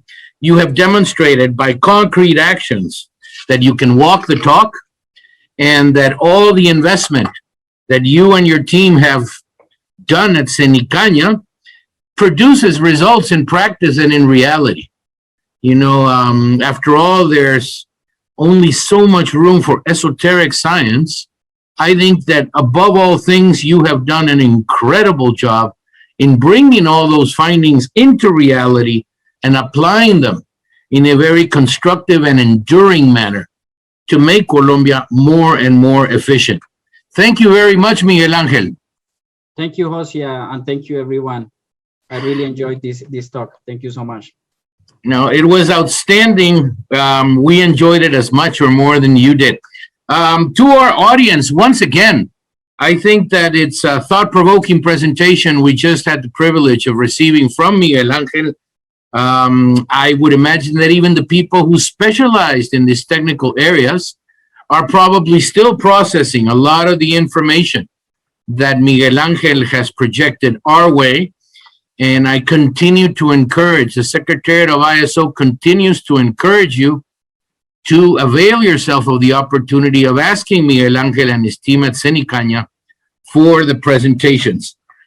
We are about to take a 15-minute break, but before we do so, I would like to personally take this opportunity to thank EDF Man for its sponsorship, for its support to this conference. Modesto Cabal, Andrés Galindo, Joaquín Muñoz, muchas gracias. Thank you for supporting Colombia. Thank you for supporting ISO. Your help, we couldn't have done it without it. We go to a 15-minute break. We'll see you very soon. Have a good cup of coffee.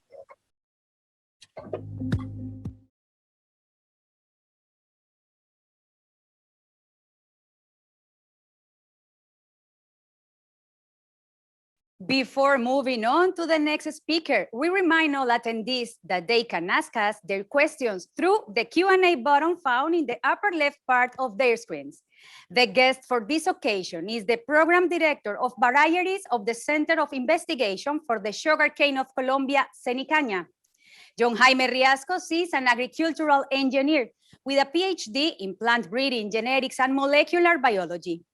The topic that he brings us is varietal diversification in the agro-industrial sugarcane sector of Colombia. Welcome, Dr. Riascos. Well, thank you very much for the kind introduction. And as you said, I am here today to talk to you about, to tell you a story about varietal diversification in Colombia. And let me see, all right. So when thinking about this presentation, the first thought that came to my mind was that I wanted to show you this slide. This is a representation of the varietal composition at present in our country. However, then the second thought that came to my mind was that it would make a much cooler presentation if actually I would tell you the story of how we got here. So we are going to get back to this slide because we need to take a step back to tell you, that more complete story. We need to take a step back to 1977 when Cenicanya was born. Back then, understandably, the varieties that were being cultivated in the country were introduced varieties bred somewhere else. And among those, CP 57603, a variety developed in Canal Point, Florida, was planted in 60% of the area. It was a well-adapted variety. It was productive, but the problem with CP was that it showed strong symptoms of smut and also of brown rust. So logically, the first decision that was made at Cenicanya was that it needed its own breeding program. But because creating a breeding program from scratch was not a quick action. So the first step actually that it took in order to grab some early results was to intensify the process of adaptation. So basically, it tested a number of different genotypes coming from different countries. And what we can see here is the results of those initial efforts. So we can see here how varieties from Mexico, Indonesia, India, Puerto Rico, and the same Canal Point were actually already part of the varietal composition.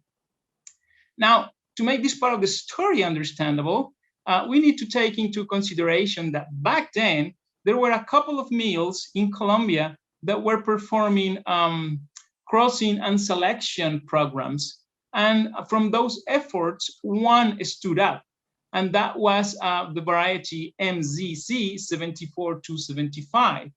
MZZ is a variety developed by the Mayagüez mill and is a landmark in the Colombian industry as it was the most cultivated variety for over a period of 10 years.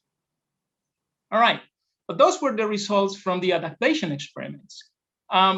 In building the breeding program, Cenicanya had clear from the very beginning that the two pillars that were going to sustain the development of new varieties were variables related to production and related to disease resistance.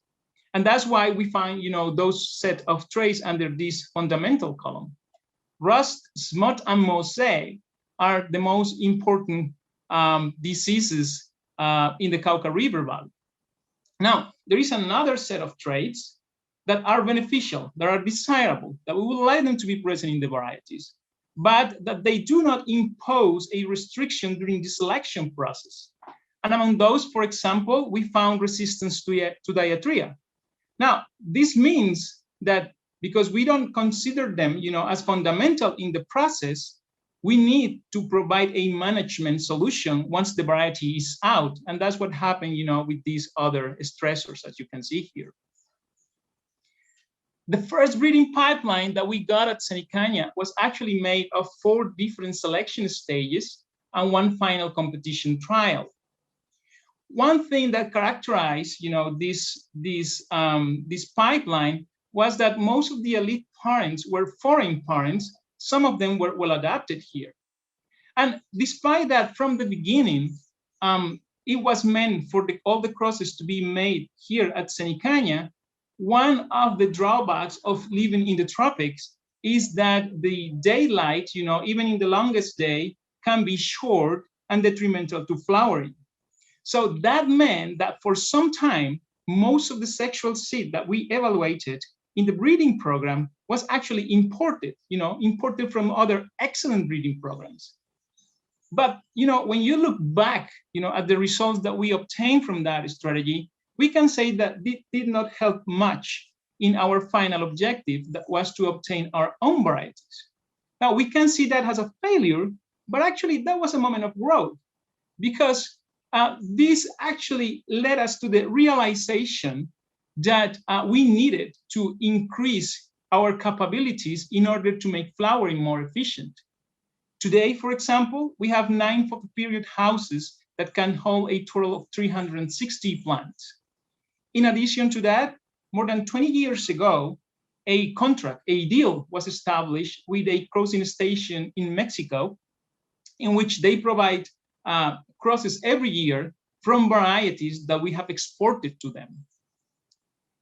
This graph over here actually shows the trend, of different and the amount of crosses that we have obtained through the years, and you can see there is an increasing trend. We have gone from producing somewhere around 200 crossings per year to something around 2,000 crosses per year.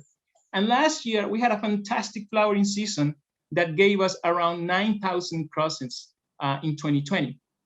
Now, it is important to say that one of the drivers for this increasing trend is the fact that over the years, we have paid more and more attention for a strategy for populations development.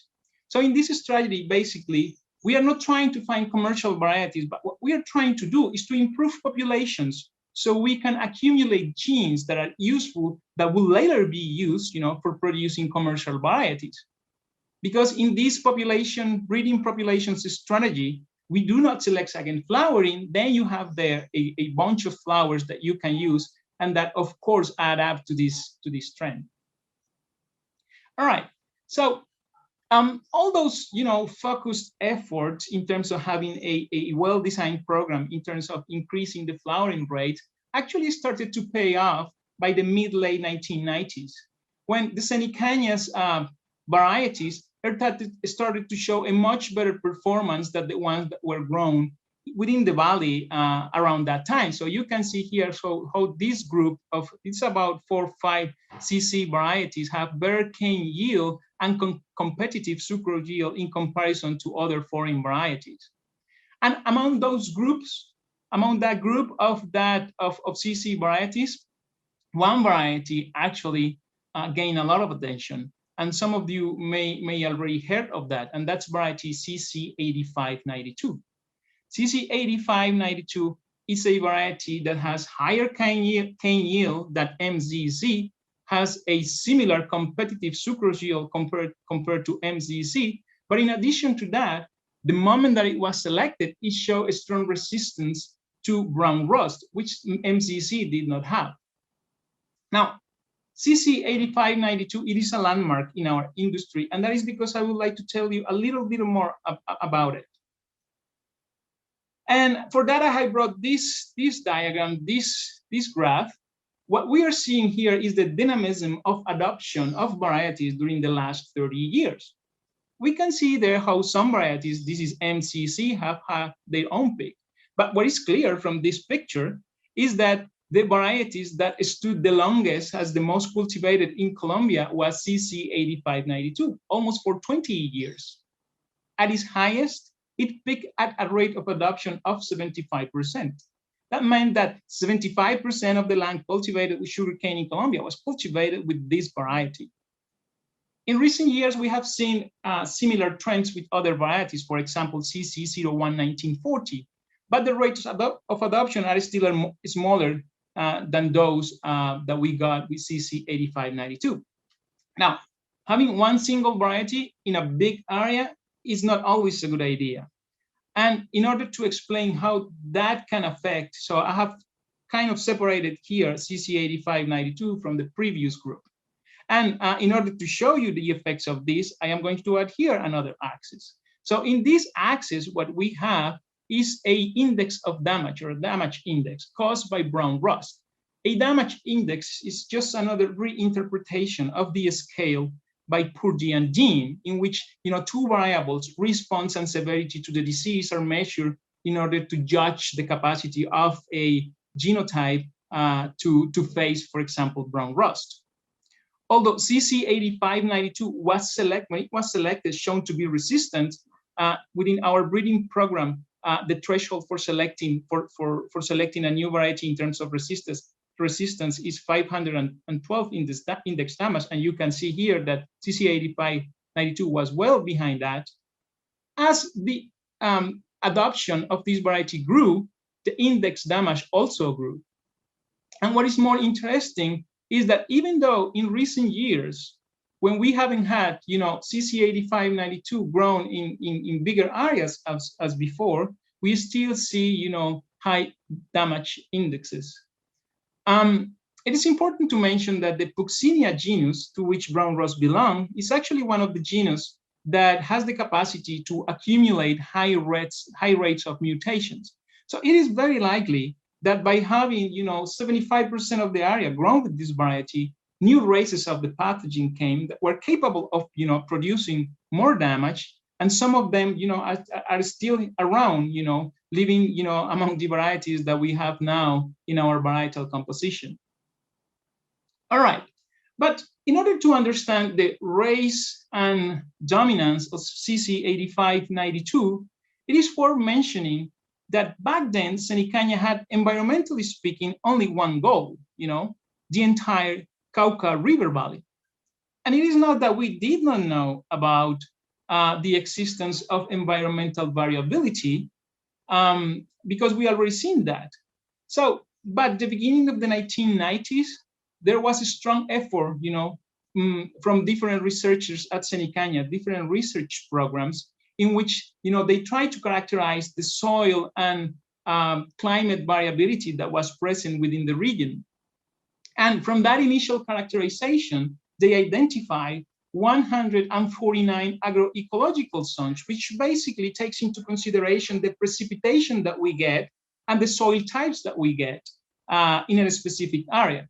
Now, because of this variability, well, the breeders started to think, well, I can actually better focus my efforts in breeding new varieties. But because we could not have 149 different agroecological breeding programs, so a strategy was made in order to reduce that variability to 3 different big environments. So to this day, and from the beginnings of the 2000s, we have 3 interrelated breeding programs, one for the semi-dry environment, one for the foothill environment, and the other one for the humid environment. All right. Now, but the thing with CC8592 was that despite the more widespread presence of rust, perhaps the biggest problem with this variety was that it was difficult to replace. And at this point, the efforts by the different groups within Cenicania, especially the technology transfer group, started to increase in order to make varietal adoption more appealing to growers and mills. In here, in this slide, what I have is just an outline of the different strategies that they have created over the years in order to promote the rate of adoption of the different varieties. And some of these strategies has actually worked very well. And this actually brings us to that first slide that I showed you at the very beginning. This is our current varietal composition. And the reason I say, these strategies have worked, it's because in today's varietal composition, we see varieties there that were produced, that were out only 5 years ago.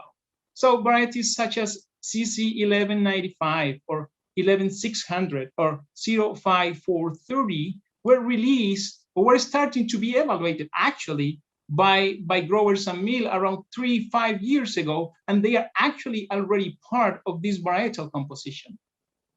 Of course, this is not perfect because we still have CC011940 in 42% of the area, and we would like to reduce that. But I think that what is worth mentioning is that this varietal composition is certainly much better looking than that we have back in the 1990s. To end this part of the story, I just want to show you again our breeding pipeline. As you can see, right now it is made out of 3 different selection stages instead of 4. We have competition trials that are more diverse. They include, more environments in order to test for, for that variation in productivity. in different environments. Something that is not seen here is that the group of elite parents is more diverse than it used to be. And of course, the majority of the crossings are made here or are made in Mexico with genotypes that we have tested here or that we have produced actually here at Cenicanya. Something that is really important to mention is that at present, the program is in the pursuit of molecular tools, markers, that we believe will help us to advance the accumulation of genetic gain. And in order to advance with that objective, recently, about 5 years ago, we embarked in a new quest. The idea was to produce a genome of reference in order to further exploit, all the benefits from the new nucleic acid sequencing technologies. So we chose to assemble the genome of CC011940 because this is a highly productive variety and have, are resistant to the most relevant diseases in the country. So we target the monoploid genome, and the results so far, which you can actually read in the upcoming volume of Frontiers in Plant Science, shows that we have a monoploid genome of about 900 megabase pairs that are assembled in 10 pseudochromosomes, 44 scaffolds, and 35,000 contigs. We have identified within this genome close to 64,000 genes. All right, well, all in all, we are all convinced that the story of our breeding program and varietal adoption, it is a successful one. And not because right now, 97% of the area cultivated with sugarcane is cultivated with CC variety. You don't see, at this end of the curve already, varieties different than CC, but also because our varieties are productive and have helped our industry to become very efficient.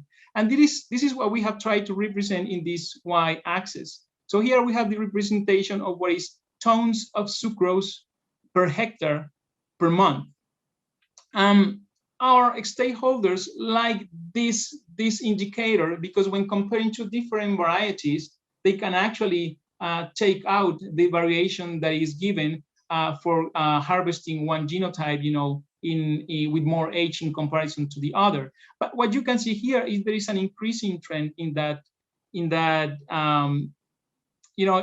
this indicator. Something that is not very obvious from this graph is that what has been crucial to the success of the breeding program is the fact that we have had a close interaction with the industry. And this has been crucial because this has allowed us, to see how our technologies, the varieties, perform in the field, and has allowed us to tailor, to detail, these technologies for the different growers and for the different mills. And for them, it has allowed them, it has offered them a possibility to evolve, with productivity indicators. All right, so I think I have a couple of minutes left, probably 7 or 8, according to my watch. And I want to take those minutes to give you a couple of examples, 2 short examples of how we in the program are using the concept of diversification to further increase yield and pest and pathogens resistance for the varieties. We are going to talk about with diversity and biological control and varietal mixtures, sugarcane varietal mixtures. The first example, so I already mentioned that among those desirable traits in our varieties are resistance to the stem border diarrhea. Now, because it's not an obligatory trait to be present in our varieties, we need to provide a management strategy when the varieties are in the field. And the best management strategy for diarrhea is biological control. Our entomology group has made an excellent effort at characterizing the different species of diarrhea that we have within the valley. And because biological control is important, they have also made an effort into identifying what are the best biological controllers, what are the best parasitoids. Now, some of them can be cultivated in the lab, and then they can be taken to the field when they do their work. But some other, such as this fly, Ginea jainesi, is actually not possible to cultivate it in a lab, and yet it shows a very good percentage of larva parasitism. So scenarios like this got our entomologists thinking. And from that, they have hypothesized that these weed strips that are at the borders of the sugarcane fields can actually promote the diversity of biological controllers, but more importantly, they can also promote biological control. And this is what we are seeing here in these results. You can see how the number, the amount of the biological control Ginia jainesi is higher, it's bigger in fields that have weed strips around them, and it's lower in those fields with no weeds. You can also see the same with this controller for this beetle bug. This controller is called Silus longipes. But what is more important is that they measure, damage reduction, damage caused by diarrhea before, these strips were present and after the strips were present. And they found that damage reduction was higher in those fields that have these weeds borders in comparison to the one that did not have those weeds borders. And of course, it is not Ginia that is present in those weeds borders. These weeds borders brings along change in the richness of other functional groups. Here, for example, we are showing, ants and birds. The diversity of these other functional groups have also increased, in these areas, and that is why we believe that it is not only a practice that can be beneficial for the control of important pests in Colombia, but also to promote the sustainability of the crop. All right, and that leads me to my second example of diversification. So for all of us that work with sugarcane, I think there is one paradigm that still persists, and that is that cane yield and sucrose yield are actually inverse, opposite. So it doesn't really matter, what platoon are we talking about. As you increase in cane yield, you decrease in sucrose yield. And as breeders, we have tried to approach this problem by breeding strategies, right? So we have tried to have, the set of genes for producing sugar and from producing cane within the same variety. And that's actually part of the reason why today we are talking about, molecular markers for the purpose of increasing productivity or populations breeding or genetic gain. But actually, there may be an alternative to that, in which the idea here wouldn't be to have the set of genes within the plant, but the set of genes for both traits within the field. And that is when the concept of varietal mixture appeared in our program. More importantly, there is a significant amount of literature that shows that varietal mixture in crop grasses have been effective in maintaining productivity, stability, and pest resistance. And that last part, we blindly believe in it, because I just show you what happened when you have an area with 75% grown with one single genotype. So we have been exploring this concept of varietal mixture within the last 3 years in the Cauca River Valley. And here I have a last example of one of those results. So in this experiment, basically what we did was to take 3 different varieties, as you can see there, 2 of them, 09235 and 09535. They are characterized for having higher sucrose yield than 0011940, which has higher cane yield, right? And we set up this experiment in which we made all the possible combinations with equal proportions of these varieties. So 1 to 2, 0 to 3, 2 to 1, right? And what you can see here is that, the 3 to 3 compounds of, for example, CC01940 is here. The single variety 09535 is here, and the other one 09235 is here. You can see that the varietal mixtures, of, the 3 of them can actually provide better results than when you just grow one single of them. So these results are recent, and these are the results of a second cut. These are the consolidated results of 2 cuts for this experiment. And the truth of the matter is that we still have many questions, about why, about how this works and why it may be working, right? But the results so far are encouraging. Does this have to do anything with the interaction of the plants? Does it have to do with the microbiome, the bacteria in the soil? What is the best varietal combination? How many varieties can you include? So there are many questions that we have, and we are working on that. But the idea here is that we believe that this may hold some power, and we'll just keep on doing research on it because it provides a good outlook. All right, just to get to the end of the presentations, I have here some final remarks. I'm not going to read them because I just already, talk about all these points, but we talk about Cenicañas being established in the 70s, and the changes our breeding program have gone through the years. The most important ones are related to the numbers of stages of selection, the increase of flowering rates, diversification of elite parents, and the implementation of molecular tools.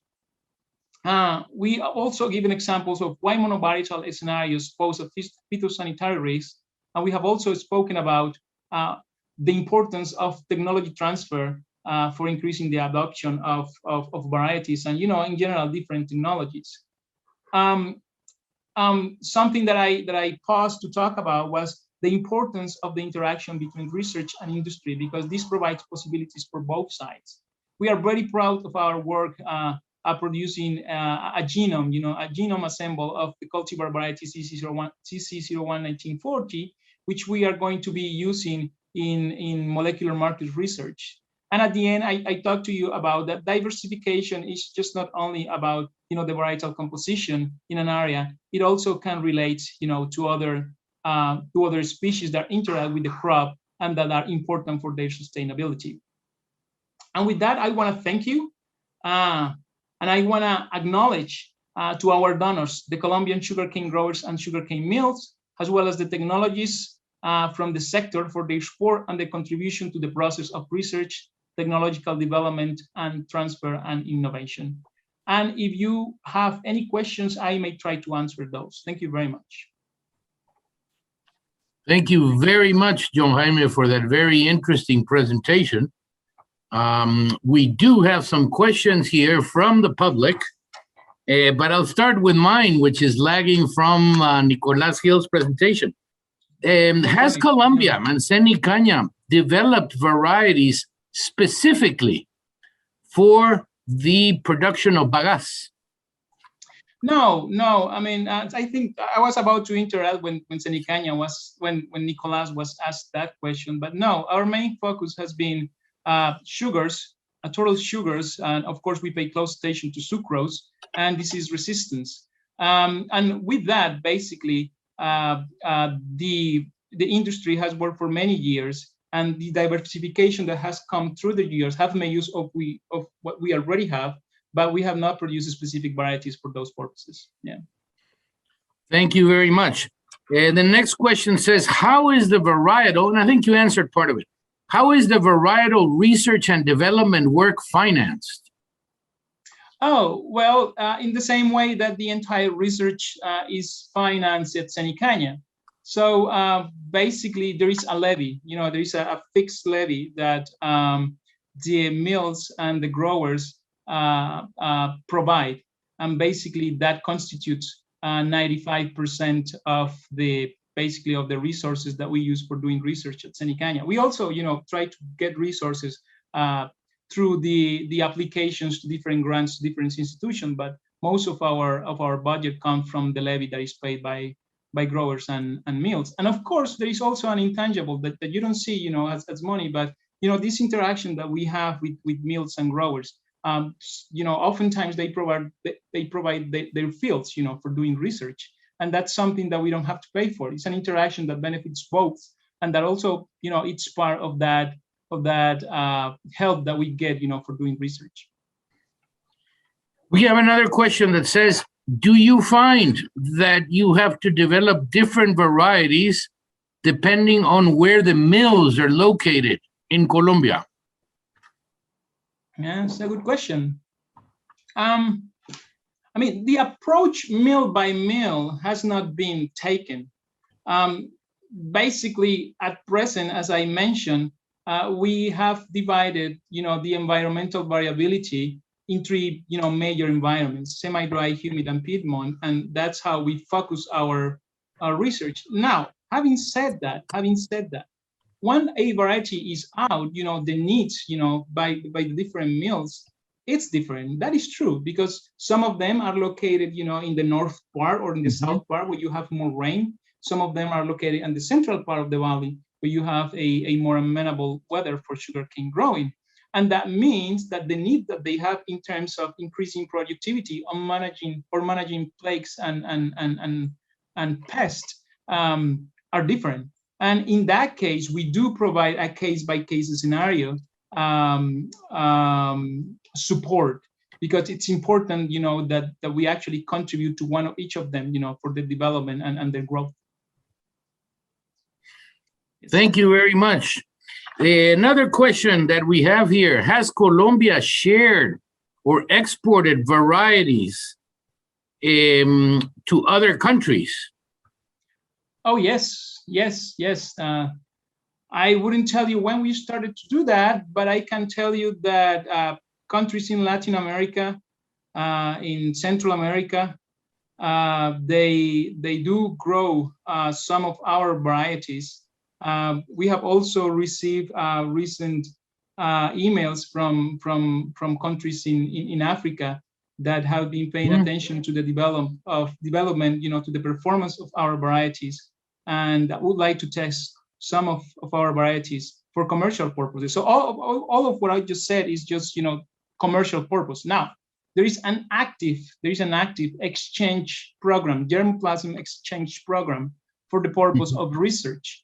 And this we do basically with pretty much all the breeding programs around the world. We have a very complete and diverse germplasm bank thanks to that exchange program. But in that case, it's for the case of research. Yes, sir. Okay. I think this would be the last one, but I think you answered it in several of your slides.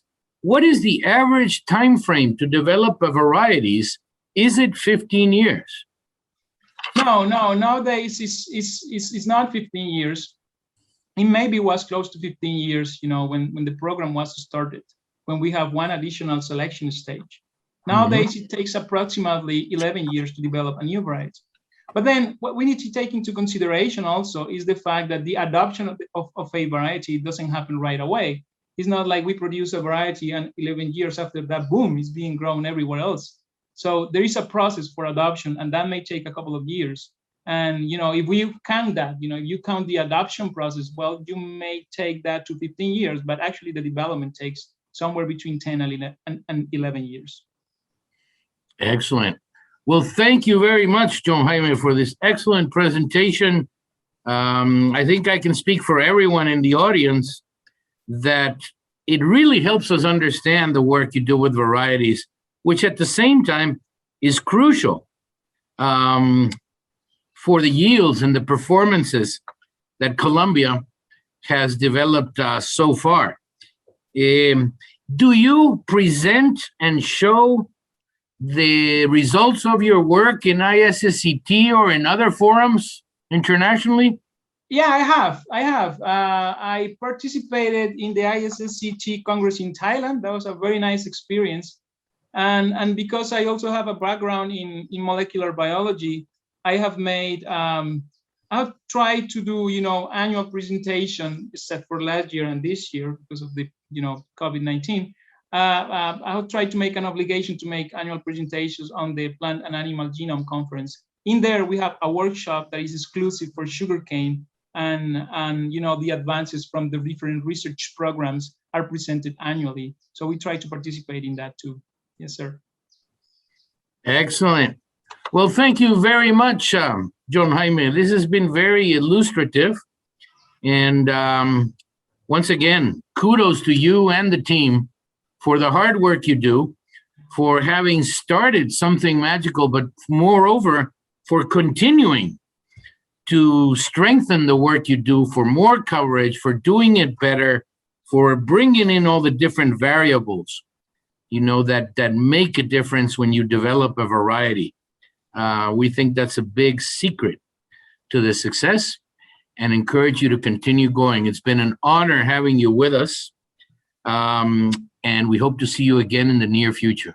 Well, thank you very much for hosting this presentation in such a kind and versed way. So thank you very much. It makes it a lot easier when you finish and you're trying to receive all the questions. So you are very good at that too. Thanks very much.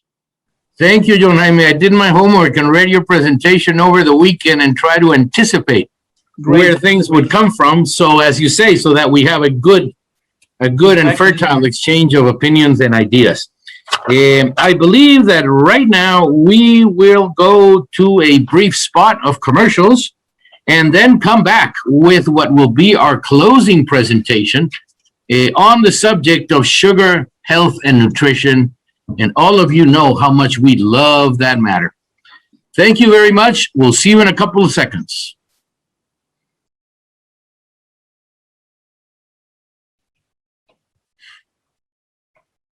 Continuing with the agenda, we invite the dietitian nutritionist Berta Forero. She is founder and partner of Alonova Social and Scientific Marketing, and today she will talk to us about the betting on health and nutrition in the Colombian sugarcane agrobusiness. Welcome, Dr. Berta.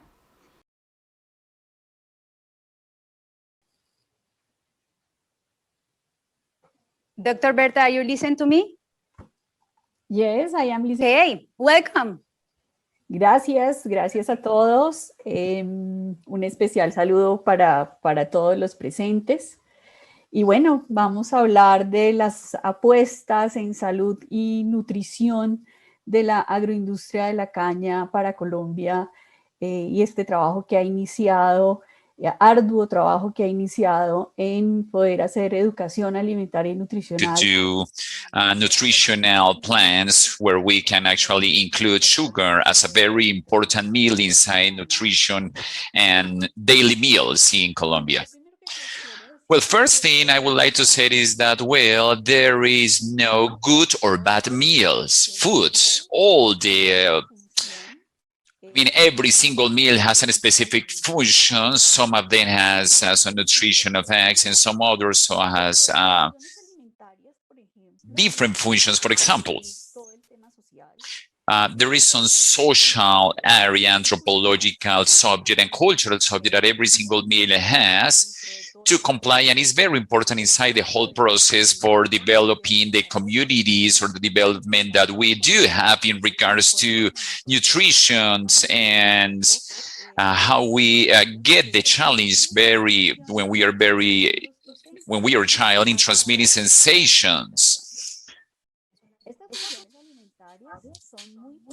So these functions are so important, like the strategies, the nutritional strategies I have been able to share with parents that are very rigid in nutrition.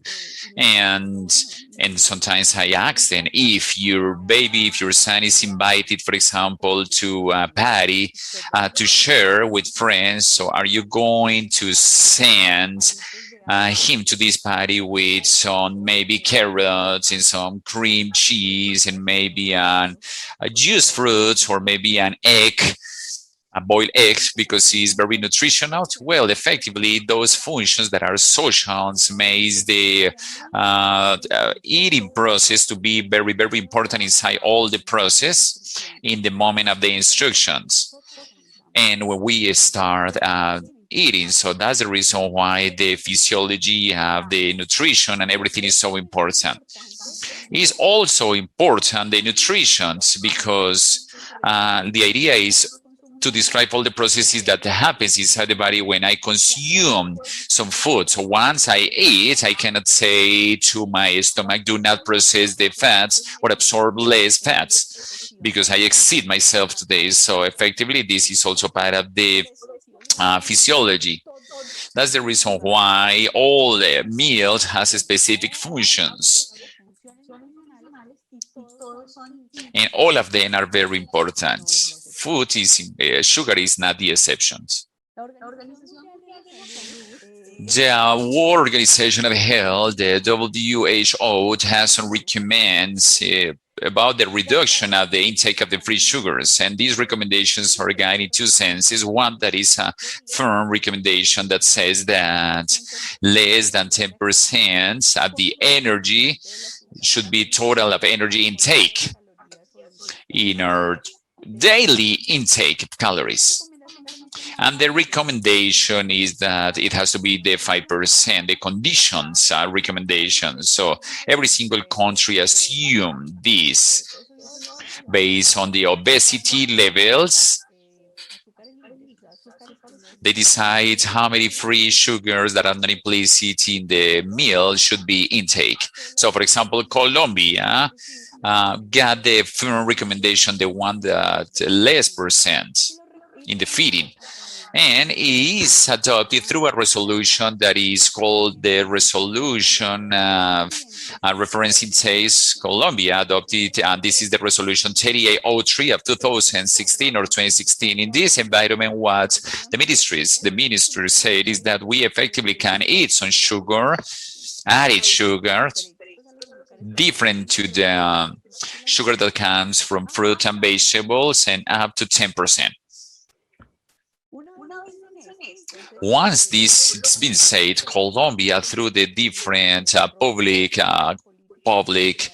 policies that is developed through the nutritional and feeding policies, adopted this recommendation inside the feeding guides that includes sugar as the sixth group inside the meals for youth over 12 years, and children is not included sugar and salt, basically because the child is learning how to identify the flavors. He's learning a new way to be to feed. And after 12 years old, well, it's included, and it's not included in 2 years old.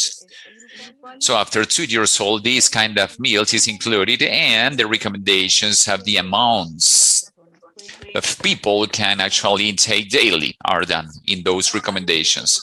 From this context that I just mentioned, starting that every single meal has a specific function, also knowing that Colombia adopted their firm recommendation of the ONS and is transcribed into some feeding guidelines with the agro-industrial sector of the sugarcane. The first question that we ask ourselves is, what's happening with the Colombian families? Do they really, do we really know how much sugar we need to consume and we need to intake inside our daily feeding and to have set it on our tables? So then we have this very important task last year, and was to listening to the consumers, listening to all the Colombian families that we were able to listen through different pipelines and channels and so on. So we have focus groups, for example. We have focus groups in 6 different cities, main cities, intermediate cities as well, and we listened to 82 different families talking about sugar. We listened, we had a listening in the social networks, and we were able to listen what people talked about the sugars. We have interviews with key people from the government or from organizations that have influence in the public policies, and we listen to what they think about sugar. And we also make some social experiments in order to define or determine where we have to have our focus on the educational matter. After this, we were able to see, first of all, there is not enough of knowledge about the feeding guidelines. We say to people, you know that you can eat sugar that is actually included in the feeding guidelines, and people were like, we didn't even know that there were some feeding guidelines. They are very beautiful in the paper, but not in the practice. We were able to find influencers, very, very strong influencers in social networks, for example, like models, actors, and some others, and they have a great influence in health. So, for example, if they say that people should not eat sugar, but the next day they say, well, do not eat meat, so people will not, or do not eat eggs. Well, we need to see how that influence is a very strong influence. It's very strong. In some cases, it's negative, especially with something that is very important, is that it has no technical support. So when they have no technical support, it's actually based on personal interest or in some other kind of interest that made the people to make decisions that are not appropriate. The total lack of information about nutritional practices. For example, we were able to find that the doctors, in order to explain what is the diabetes, they say to the people that is a cube of sugar that goes through the arteries, and when it goes to the heart stops, and the people have a stroke or a heart attack or something, so they cannot eat sugar. Some others, for example, some others say that the consumption of big amounts of sugar accelerates the heart attacks. So,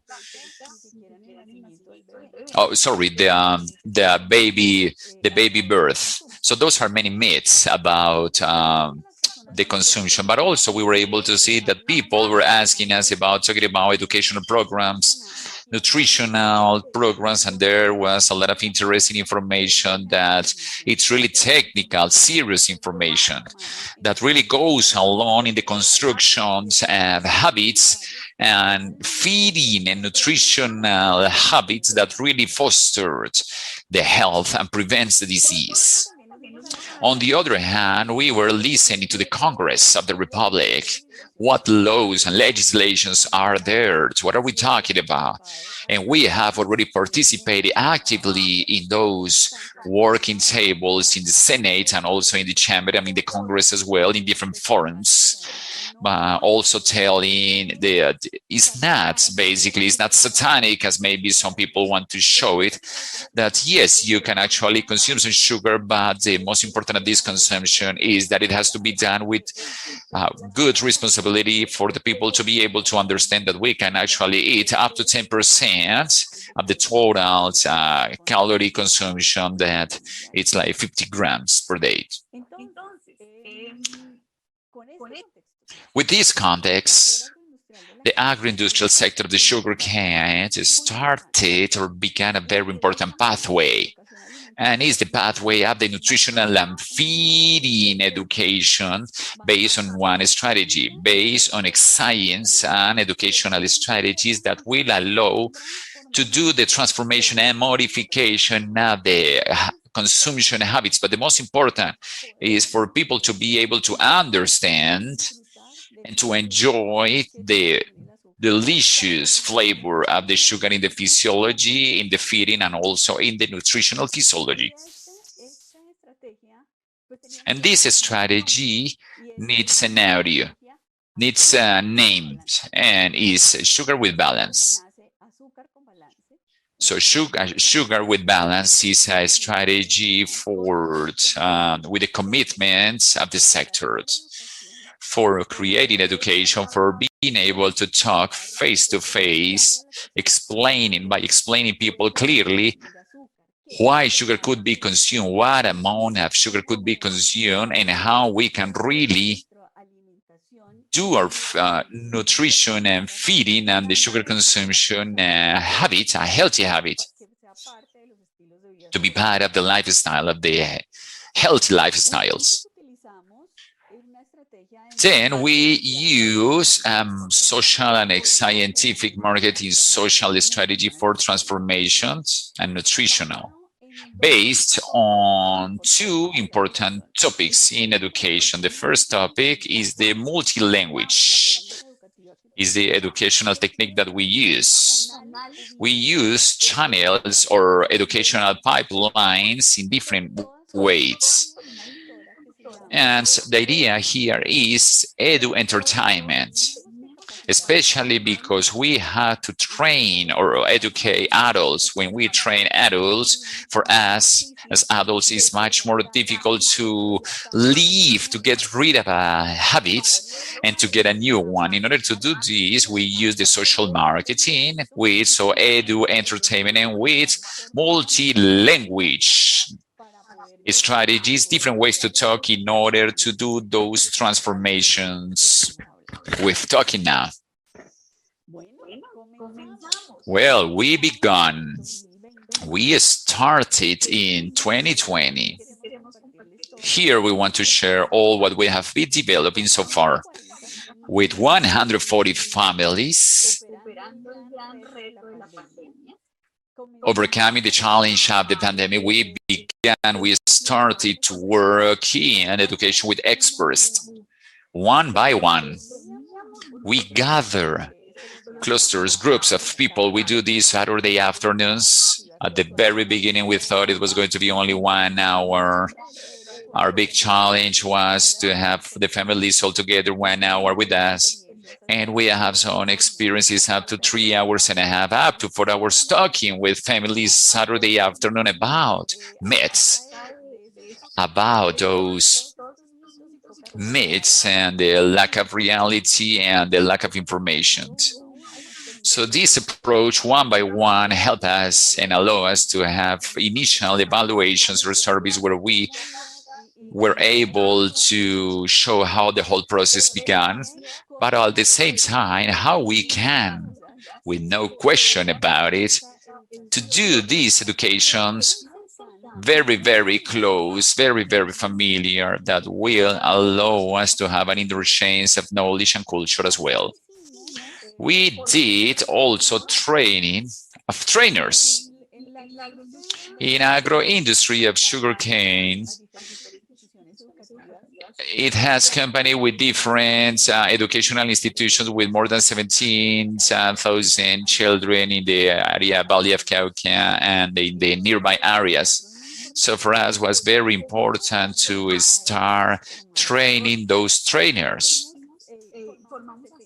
So we trained 75 trainers at the very beginning. We gave them educational guidelines. We gave them videos. We had educational and entertainment activities for them to be able to replicate the information in their classrooms, eventually in their classrooms.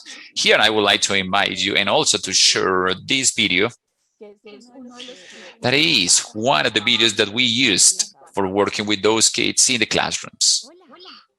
Hello, did you know that feeding is the one that gives us all the substances that our body needs to digest? The important thing is that it has to be healthy. But how to have a healthy feeding, including the 6 groups in your dish? We're gonna know them. In the group number 1, we have cereals like rice, wheat, corn, some others. Yes, the one that we use to make arepas, potatoes, and yam, and some others. They provide vitamins and minerals. In the second group, we have the delicious fruits and vegetables. We need 5 portions every day. It is very important if you want to be healthy. The group number 3, milk and dairy products. They give proteins, vitamins, and minerals that help bones and muscles to grow, and to grow. For growth, meat, egg, fruits and seeds. They provide proteins, vitamins, and some minerals like iron and zinc that help you to be focused in class and to learn a lot.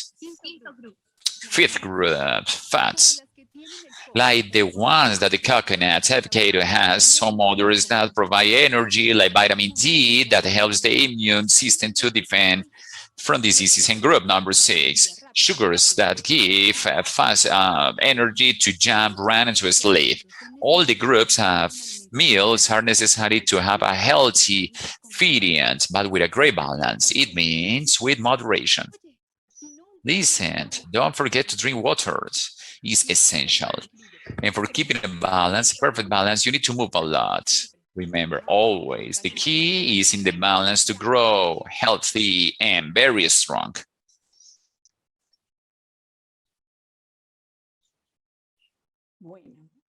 All right.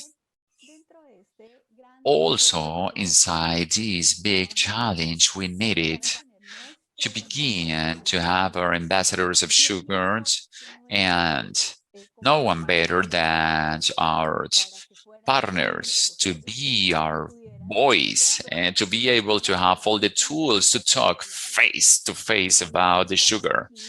So we created we actually trained 550 people as sugar ambassadors in 144 training hours in health, nutrition, and feeding, where we were talking about myths, realities, and all the questions that we could have, and we were actually have our first 500 sugar ambassadors. All this comes along with different educational tools. We have infographies, we had a toolbox for trainers, for these trainers. We were also able to do 2 cookbooks for adults and for kids. I mean, the big difference here of the cookbooks is that we were able to show how sugar is also part of different sweet and salty preparation, but the nutritional content and the total content of calories is not the biggest ones in the recipe, so they can be consumed and they could be done as a family and to enjoy. We also developed 14 videos with experts. I will be sharing in 200 boxes, educational boxes for families who participated in the different educational activities. So we send a kit box that contains receipt samples of sugar. I mean, for them, for us to have this match in the total training and to close those training cycles.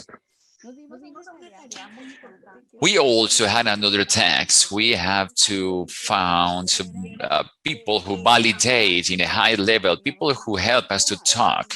I mean, not also as a group, but also some validators with recognized experience, nutritionists, dietitian that really help us in developing the sugar with balance.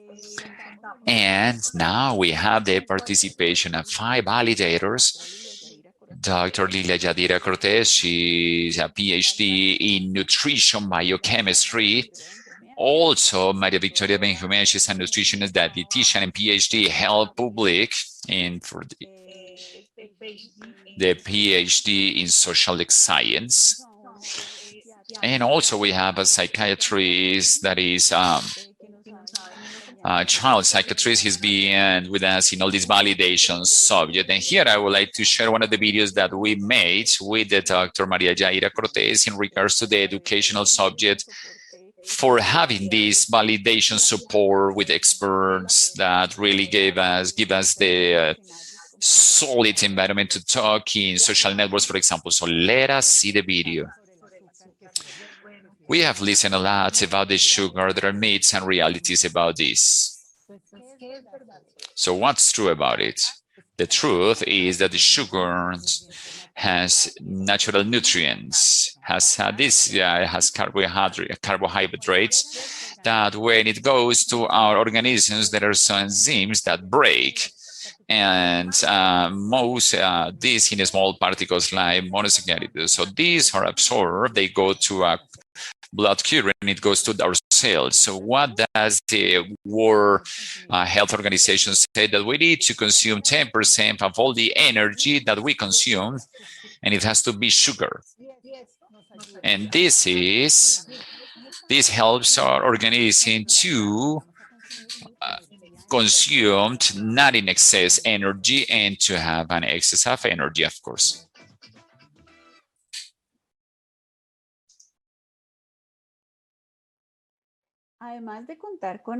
Besides having these expert validations, we also have some other people who helped us with the validation that were really close to the consumers. For example, we have Olympic medalist, high performance athlete, and Camila Andrade. She's well known. Camila, she's a pastry chef.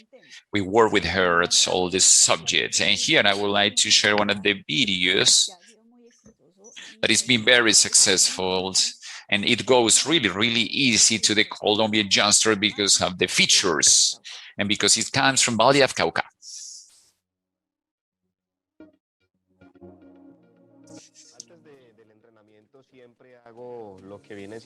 For the training, I always do my 4 meals.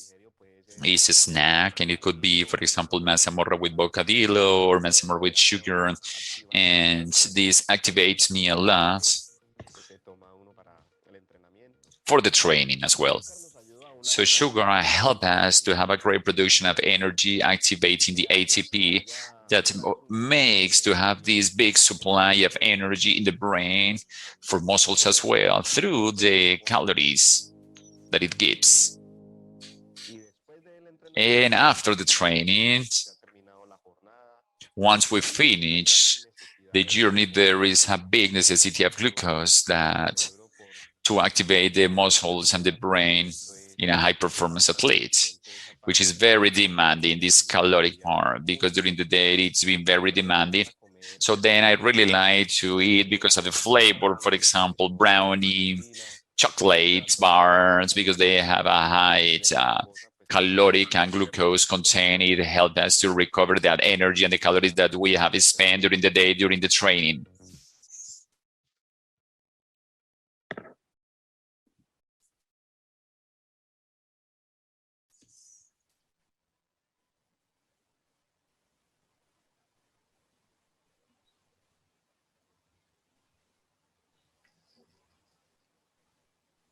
Bueno, adicional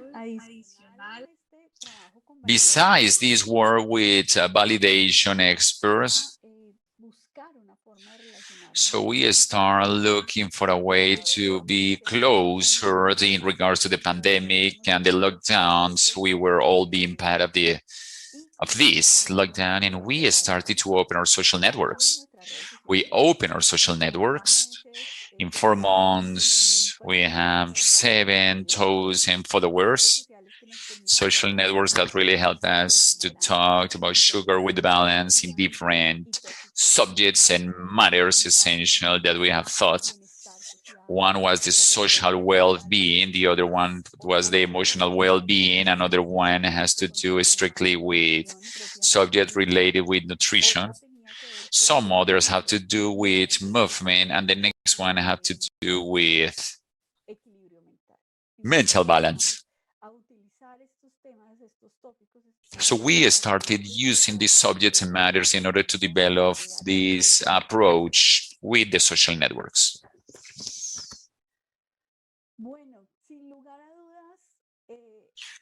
Without any question or hesitation, the prohibition is not changing the feeding habits and in any action of our lives. To prohibit is not the way. Education is the way. And maybe we can foster from the early age, like some countries do. So whenever we are adults, we can make decisions in regards to what we can eat, what we can do, and what we can eat, and how much. This is very important. We can foster this, and this education is the one that opens the pathway to determine that a future, a healthy future that prevents and that leads us to have a better health styles. Healthy lifestyle are not imposed.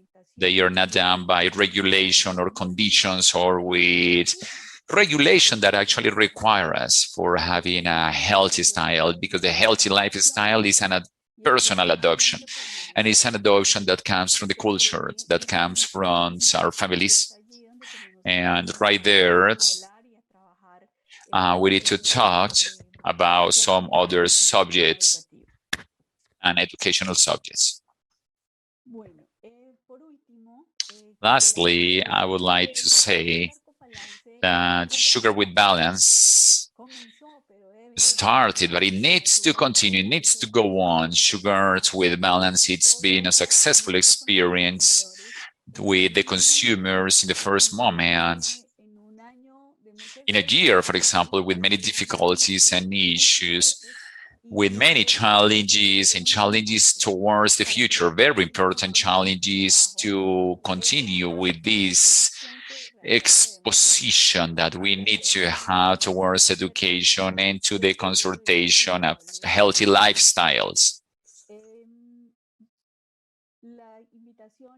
The invitation, the great invitation is for all of us to repeat this in other countries so that we can have true information, real information, to demystify those false beliefs that promote, that make a lot of damage, and also to promote the balanced sugar consumption.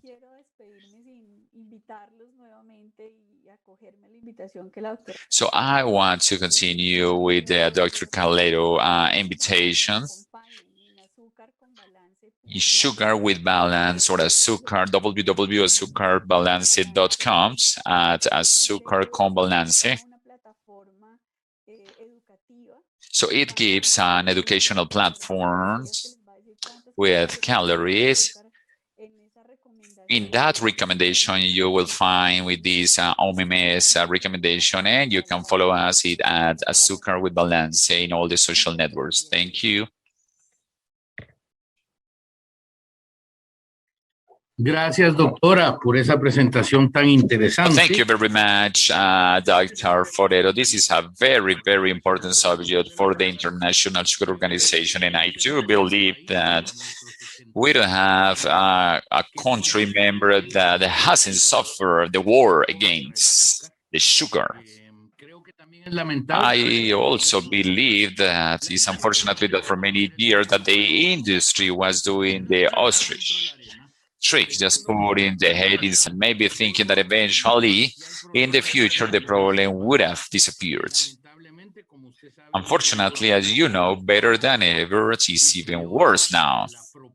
And I believe that the promotion, the false information has contributed to some perception that amongst the youngsters against the sugar. It happens to me with my nephew. She's from the Stanford University. And she was like, no, I'm not eating that cereal because I do not give this to my daughters, and she has pineapple. And she say, no, this is a different sugar. I say, oh my God. So the metabolism is the same and so on. So first of all, I want to congratulate you for this campaign for Sugar with Balance, for the force of ambassadors and speakers. It's a very international experience that it's being created. So the message goes actually better. It's because if you speak, if you say, you can say it, well, this is a paid man, and you can be, which is an insult in some case for an scientific, because you have a great reputation, an established reputation, but well, yes, there is a criticism. We have a couple of questions. So the first question is why Colombia has adopted their recommendation at the OMS just as it was written, because they were preliminary, not conclusive, and they were not reviewed. That's a very good question. Effectively, since 2010, there was a review of the recommendation of calories and nutrients for the Colombian population. So here I would like to tell you that in that moment, I was the National Director of Nutrition of the Colombian government. And well, I was also part of that review that was done.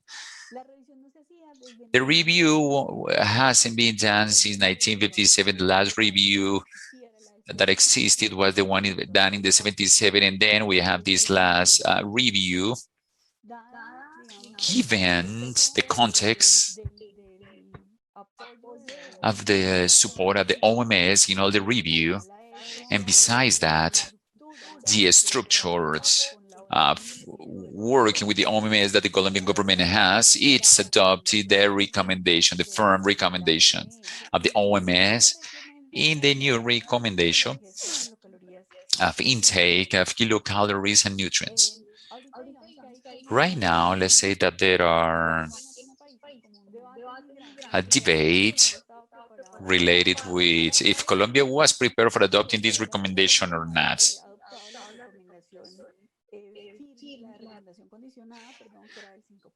the 5% recommendation, the condition recommendation. So this is all together with the nutritional recommendations of Colombia, and surely up to 20, well, the next one, we should be releasing 2023 the results.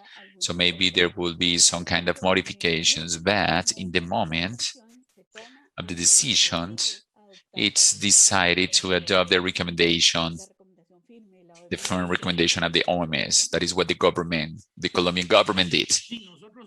Un diálogo continuo desde que yo tomé posesión con el doctor Francesco Branca y el departamento. Yes, we have some recommendations with the Dr. Branca, with the Dr. Chizuru in the OMS. And well, the only thing that we have asked is that if there is some preliminary indications, well, we say, please do not open mouth, because when the OMS said that is a preliminary recommendation because there is primary evidence that is not subject for verification or is not being conjugated with some other information, it resulted very difficult. The countries, I mean, they adopted. It's not a recommendation. It's like, I'm going to see your. So I believe that we need to improve the relation and to see, as we do in the family, in the sugar war family, because the dialogue, not the debate, not the discussion, the dialogue has to be given based on a scientific base, recognized, solid basis, because I can extend the 5 or 10% and the argument and so on. So, I mean, here we have two more questions. The first question is, has it had some impact in the last 20 years in the consumption of Colombia, the war against sugar? Yeah, have you quantified this impact? Well, aside, no, not. Okay, however, it's also important that the fourth more consumed meals in the 98% is the sugars. Sugar goes to every single sector of the country. I can tell you that in that Colombia, it's very difficult. I mean, there's always sugar. And I believe that one of the biggest possibilities to sugar is to be able to enrich itself as food from fortification, as other countries have done. I believe that's an important pathway to reivindicate sugar as a nutrient. And it is also the ideal vehicle to add vitamin A, zinc, iron, and to get to all the corners it should get. On the nutritional situation survey in Colombia, specifically for vitamin A in 2010, we had a prevalence of a 25% deficiency in vitamin A. And in 2015, this deficiency had gone up 25%. It didn't improve. This rate actually went up. Iron deficiency was also 25.7, and it went to 24.6. So that's nothing. I mean, we can't seem to be able to go down, and we can't go down because dietary consumption is deficient, because its efficiency is high, and because the food that we get can't actually act as conveyors. So sugar arriving at every home is the main messenger to deliver micronutrients. It's very adaptable. Flavor doesn't change. There are global experience confirming this. And this is a very important pathway that could really impact the nutritional status of the population without consumption going up.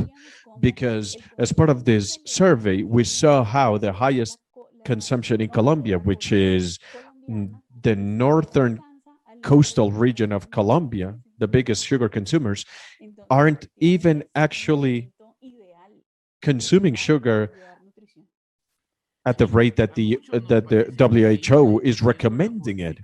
Yeah, and actually, sugar contributes vitamin A, right? And the most successful micronutrients program in history, and it's not me saying this, it's UNICEF. WHO and other organizations conveniently choose not to touch that topic. And it makes me angry. I'm just going to say it honestly. It makes me angry because this is bad faith. They want to play with Prince Machiavelli's rules.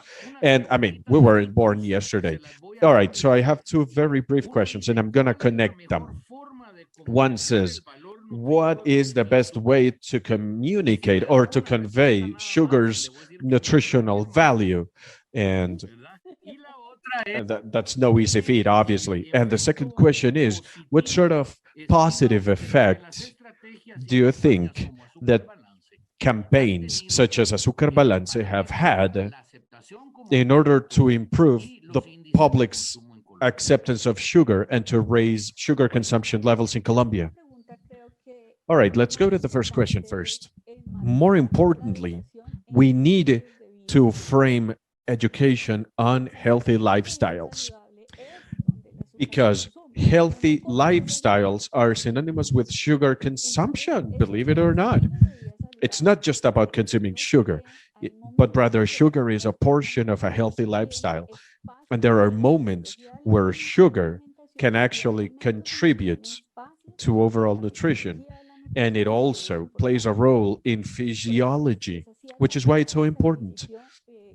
This is the reason why I placed such an emphasis at the beginning of my presentation on that specifically. Birthday cakes. Birthday cakes are here to stay, and if birthday cakes are sweet, all the better. And no lifestyle change is going to change that. That's a cultural tradition. Now, if you go to a country like Peru, and you eat a suspiro from Lima, I mean, that's a unique experience. You go to Cartagena and you have some cocada. You go to the Cauca Valley and have some manjar blanco. I mean, that you cannot repeat those types of experiences. Now, sugar is important of a solid nutrition, right? That's the lesson that we need to convey, but we need to frame it adequately. We need to frame it within a healthy lifestyle context. I think that's probably the single most important trick, because if we're going to teach people how to eat sugar, I mean, that's not what we need to do. We need to teach healthy lifestyles where sugar plays a role, where if you have something at night, something that has a little bit of sugar in it, where, you get up and you wake up and you have a very aromatic cup of coffee, with just a little bit of sugar on, that's part of a healthy lifestyle. Now, what sort of positive effects have we seen? We're only starting to trudge this path. And to that end, we sent out a couple of surveys when we started doing some work with the families, with the 144 families that I told you about. And they started out with these urban myths in their head, and old wives' tales. But they completely changed their mindset by the time the workshop ended. So re-education is effective. Actually, 20 to 25% of the perception of the people involved in our workshops managed to change their mindset. I remember this one person who participated in the workshops. He suffered from diabetes, and he asked us, he told us, you've told me so many positive things about sugar because I'm a diabetic, but there's nothing I like more than sweet food. So when we start stripping off the myth from the lessons, you can clearly see the positive effects. Maybe further down the road, we'll be able to grow stronger as educators, depending on the initial impacts we have. And as I said, we're just starting out. And this is a long-term type of task. I would actually like to quote Dr. Calero. She says, let's talk honestly. You know, we need to be proud of the fact that we're in the sugar industry, you know, and from that point, from that perspective, we need to start spreading out the message. You know, our detractors have 20 years advantage on us. That means that we now have to start working on you know, teaching lessons. Well, congratulations. Before I continue to the final question, I would like to urge you to continue on this campaign. We at the international organization, we have two big meetings. This one that we are pleased to hold with Colombia, and it's always sponsored by the country that serves as the chair of our council. And at the end, we have a second gathering where we have a big event where we invite everyone involved in the sugarcane value chain. And we gather them here in London. Now, at some point, Doctor, I would like to invite you for next year. And when you tell me, look, I have enough ammo to discuss the effect on spreading out the message that sugar is good for you. I mean, that's the idea, because we've had people from Europe, from Mexico, from Latin America, from Asia, from Africa, talking about how they spread the message. And each region is doing so in very different circumstances. In South Africa, for example, the health minister was a close friend of Dr. Margaret Chan and a close friend of President Zuma. So whatever she said, you know, sugar was bad, it was bad. So these types of we have to tear down these walls, these metaphoric walls. Now, final question, Doctor. Let's talk about the pandemic. Have you noticed any type of perception shift on sugar consumption as a result of the pandemic? Because here's what we're noticing in Europe. In Europe and in other regions of the world, people stayed home even when the pandemic is waning off, you know? And people learned how to bake as a family. You know, people started rediscovering the art of baking cupcakes with their kids. You know, everybody enjoys these activities. However, if you ask that same person, what do you think about sugar consumption? They will tell you, oh, that's bad. Yet they enjoy baking sugary goods at home. So what's your perception on the effects on pandemic on sugar consumption? And do you think, as other countries in the OIA believe, that what we're doing is a new opportunity to convey the nutritional value of sugar in a different manner, as opposed to just butting heads, as opposed to going into fruitless debates and arguments on evidence? What do you think about that? First and foremost, thank you for your invitation. I'd be thrilled to join you next year. It will be a pleasure for me to join you on your next event, because this strategy is built out of group initiative, and especially as a result of a sense of responsibility by the industry sector. So I would be thrilled to share with you, to share my expertise with you on the event. Now, let's get to answering the questions. For the first one, we did a listening exercise in 2 moments last year. The first one went on throughout the first 3 months of the year before the pandemic actually hit our country. And the people weren't really talking about sugar. You know, people didn't really want sugar. And sugar was generally associated to foodstuffs like ice cream, for example. But once the pandemic hit, we saw a huge upsurge. And that brings us back to food physiology. It's not about baking the cake. It's not about eating the cake that you baked. That's the excuse, if you will. What's really important is what that means for the family. We all share, we all help out, we all bake cookies. You know, somebody takes up a cooking class because kitchens gather people. Which is the reason why kitchens gather people in it. When babies are born, we usually don't tell the baby, "Oh my God, you were born. How thrilling it is to see you here in this planet, in this existence." No, that's not the first thing we do. Once the baby is given birth to, the doctor cleans it up, and then the doctor hands the baby back to the mother so that they can breastfeed them. Now, I call that the upheaval moment, because what is the brain feeling at that moment?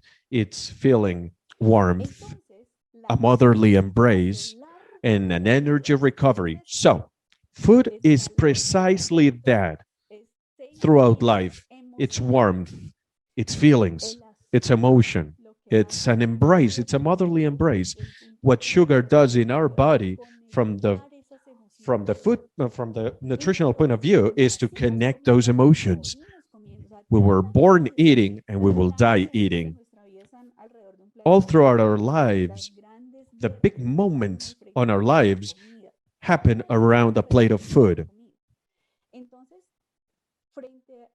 So regarding the pandemic, yes, the pandemic has made us look for different ways of communicating through food in our homes, and it brings families closer together. Now, I agree with the person who told you that this was an opportunity. I do believe it's an opportunity, and a big one at that. It's a big opportunity to convey the message that sugar is not just saccharose. Sugar is much more than sucrose. Sugar is emotion. Sugar is feelings. And sugar is the prevalence of what food means for you as a human being. Now, if we connect that with life, it's easier to tell the person, just enjoy your cookie. Add chocolate chip cookies to it. Add powdered sugar on top of it. Bake yourself a cinnamon roll. Or why not just cook up a juicy, delicious steak with sauce made out of wine? You know, so the pandemic caused us to go back to flavors, to be closer to one another, to what it means to cook as a family, to be and to exist as a family group. But also there's a big opportunity that we need to seize, which is the post-pandemic times. We are en route to going back to the new normal, or we would be losing another opportunity, because I remember, a couple of years ago with Dr. Juan Jose Lule, to whom this event is dedicated to, may he rest in peace. You know, the war started and the fronts were fighting, and everybody started pointing their fingers at us. We were responsible for obesity. And we started looking at the figures. You know, we looked at the figures in the UK, where we're based, Australia, and the obesity index was skyrocketing. But at the same time, sugar consumption in the US since 1992 and in the UK since 1989 went on the decline, in direct opposition to the increase of obesity. So it's like Dr. Lule used to say, it's not sugar, it's bandeja paisas or McDonald's, but sugar became the scapegoat, you know? Eso es totalmente cierto. That's absolutely true. And we can see that. We can see that. The idea behind coming up with these recipe books that we shared with the families was actually that. it was about the fact that sugar is an important part of anything you want to bake, right? But sugar won't even contribute 10% of the calories, because you got to remember that sugar or cakes have other ingredients in it, and sugar and sucrose contribute 4% calories. And where's the rest coming from the other ingredients? So I mean, spreading the message is a difficult job. It requires commitment, and the results will only happen in the long run. But we have to do it. We have to start. Well, I'm really thrilled to hear it expressed with such clarity. All right, to wrap up, it's not rocket science that there's strength in numbers. And just so our audience is aware of this, maybe you haven't realized it, or maybe your friends maybe our friends in Colombia, on the more technical side of things, we have a group called the Latin American Sugar Growers Association. Them, together with Azucaña, have played a stellar role. And the goal of this group is for all Latin American sugar producing countries to sing from the same music sheet. They want to create a scientifically truthful message. And part of that is exactly what you said, Doctor. Sugar is part of an active lifestyle.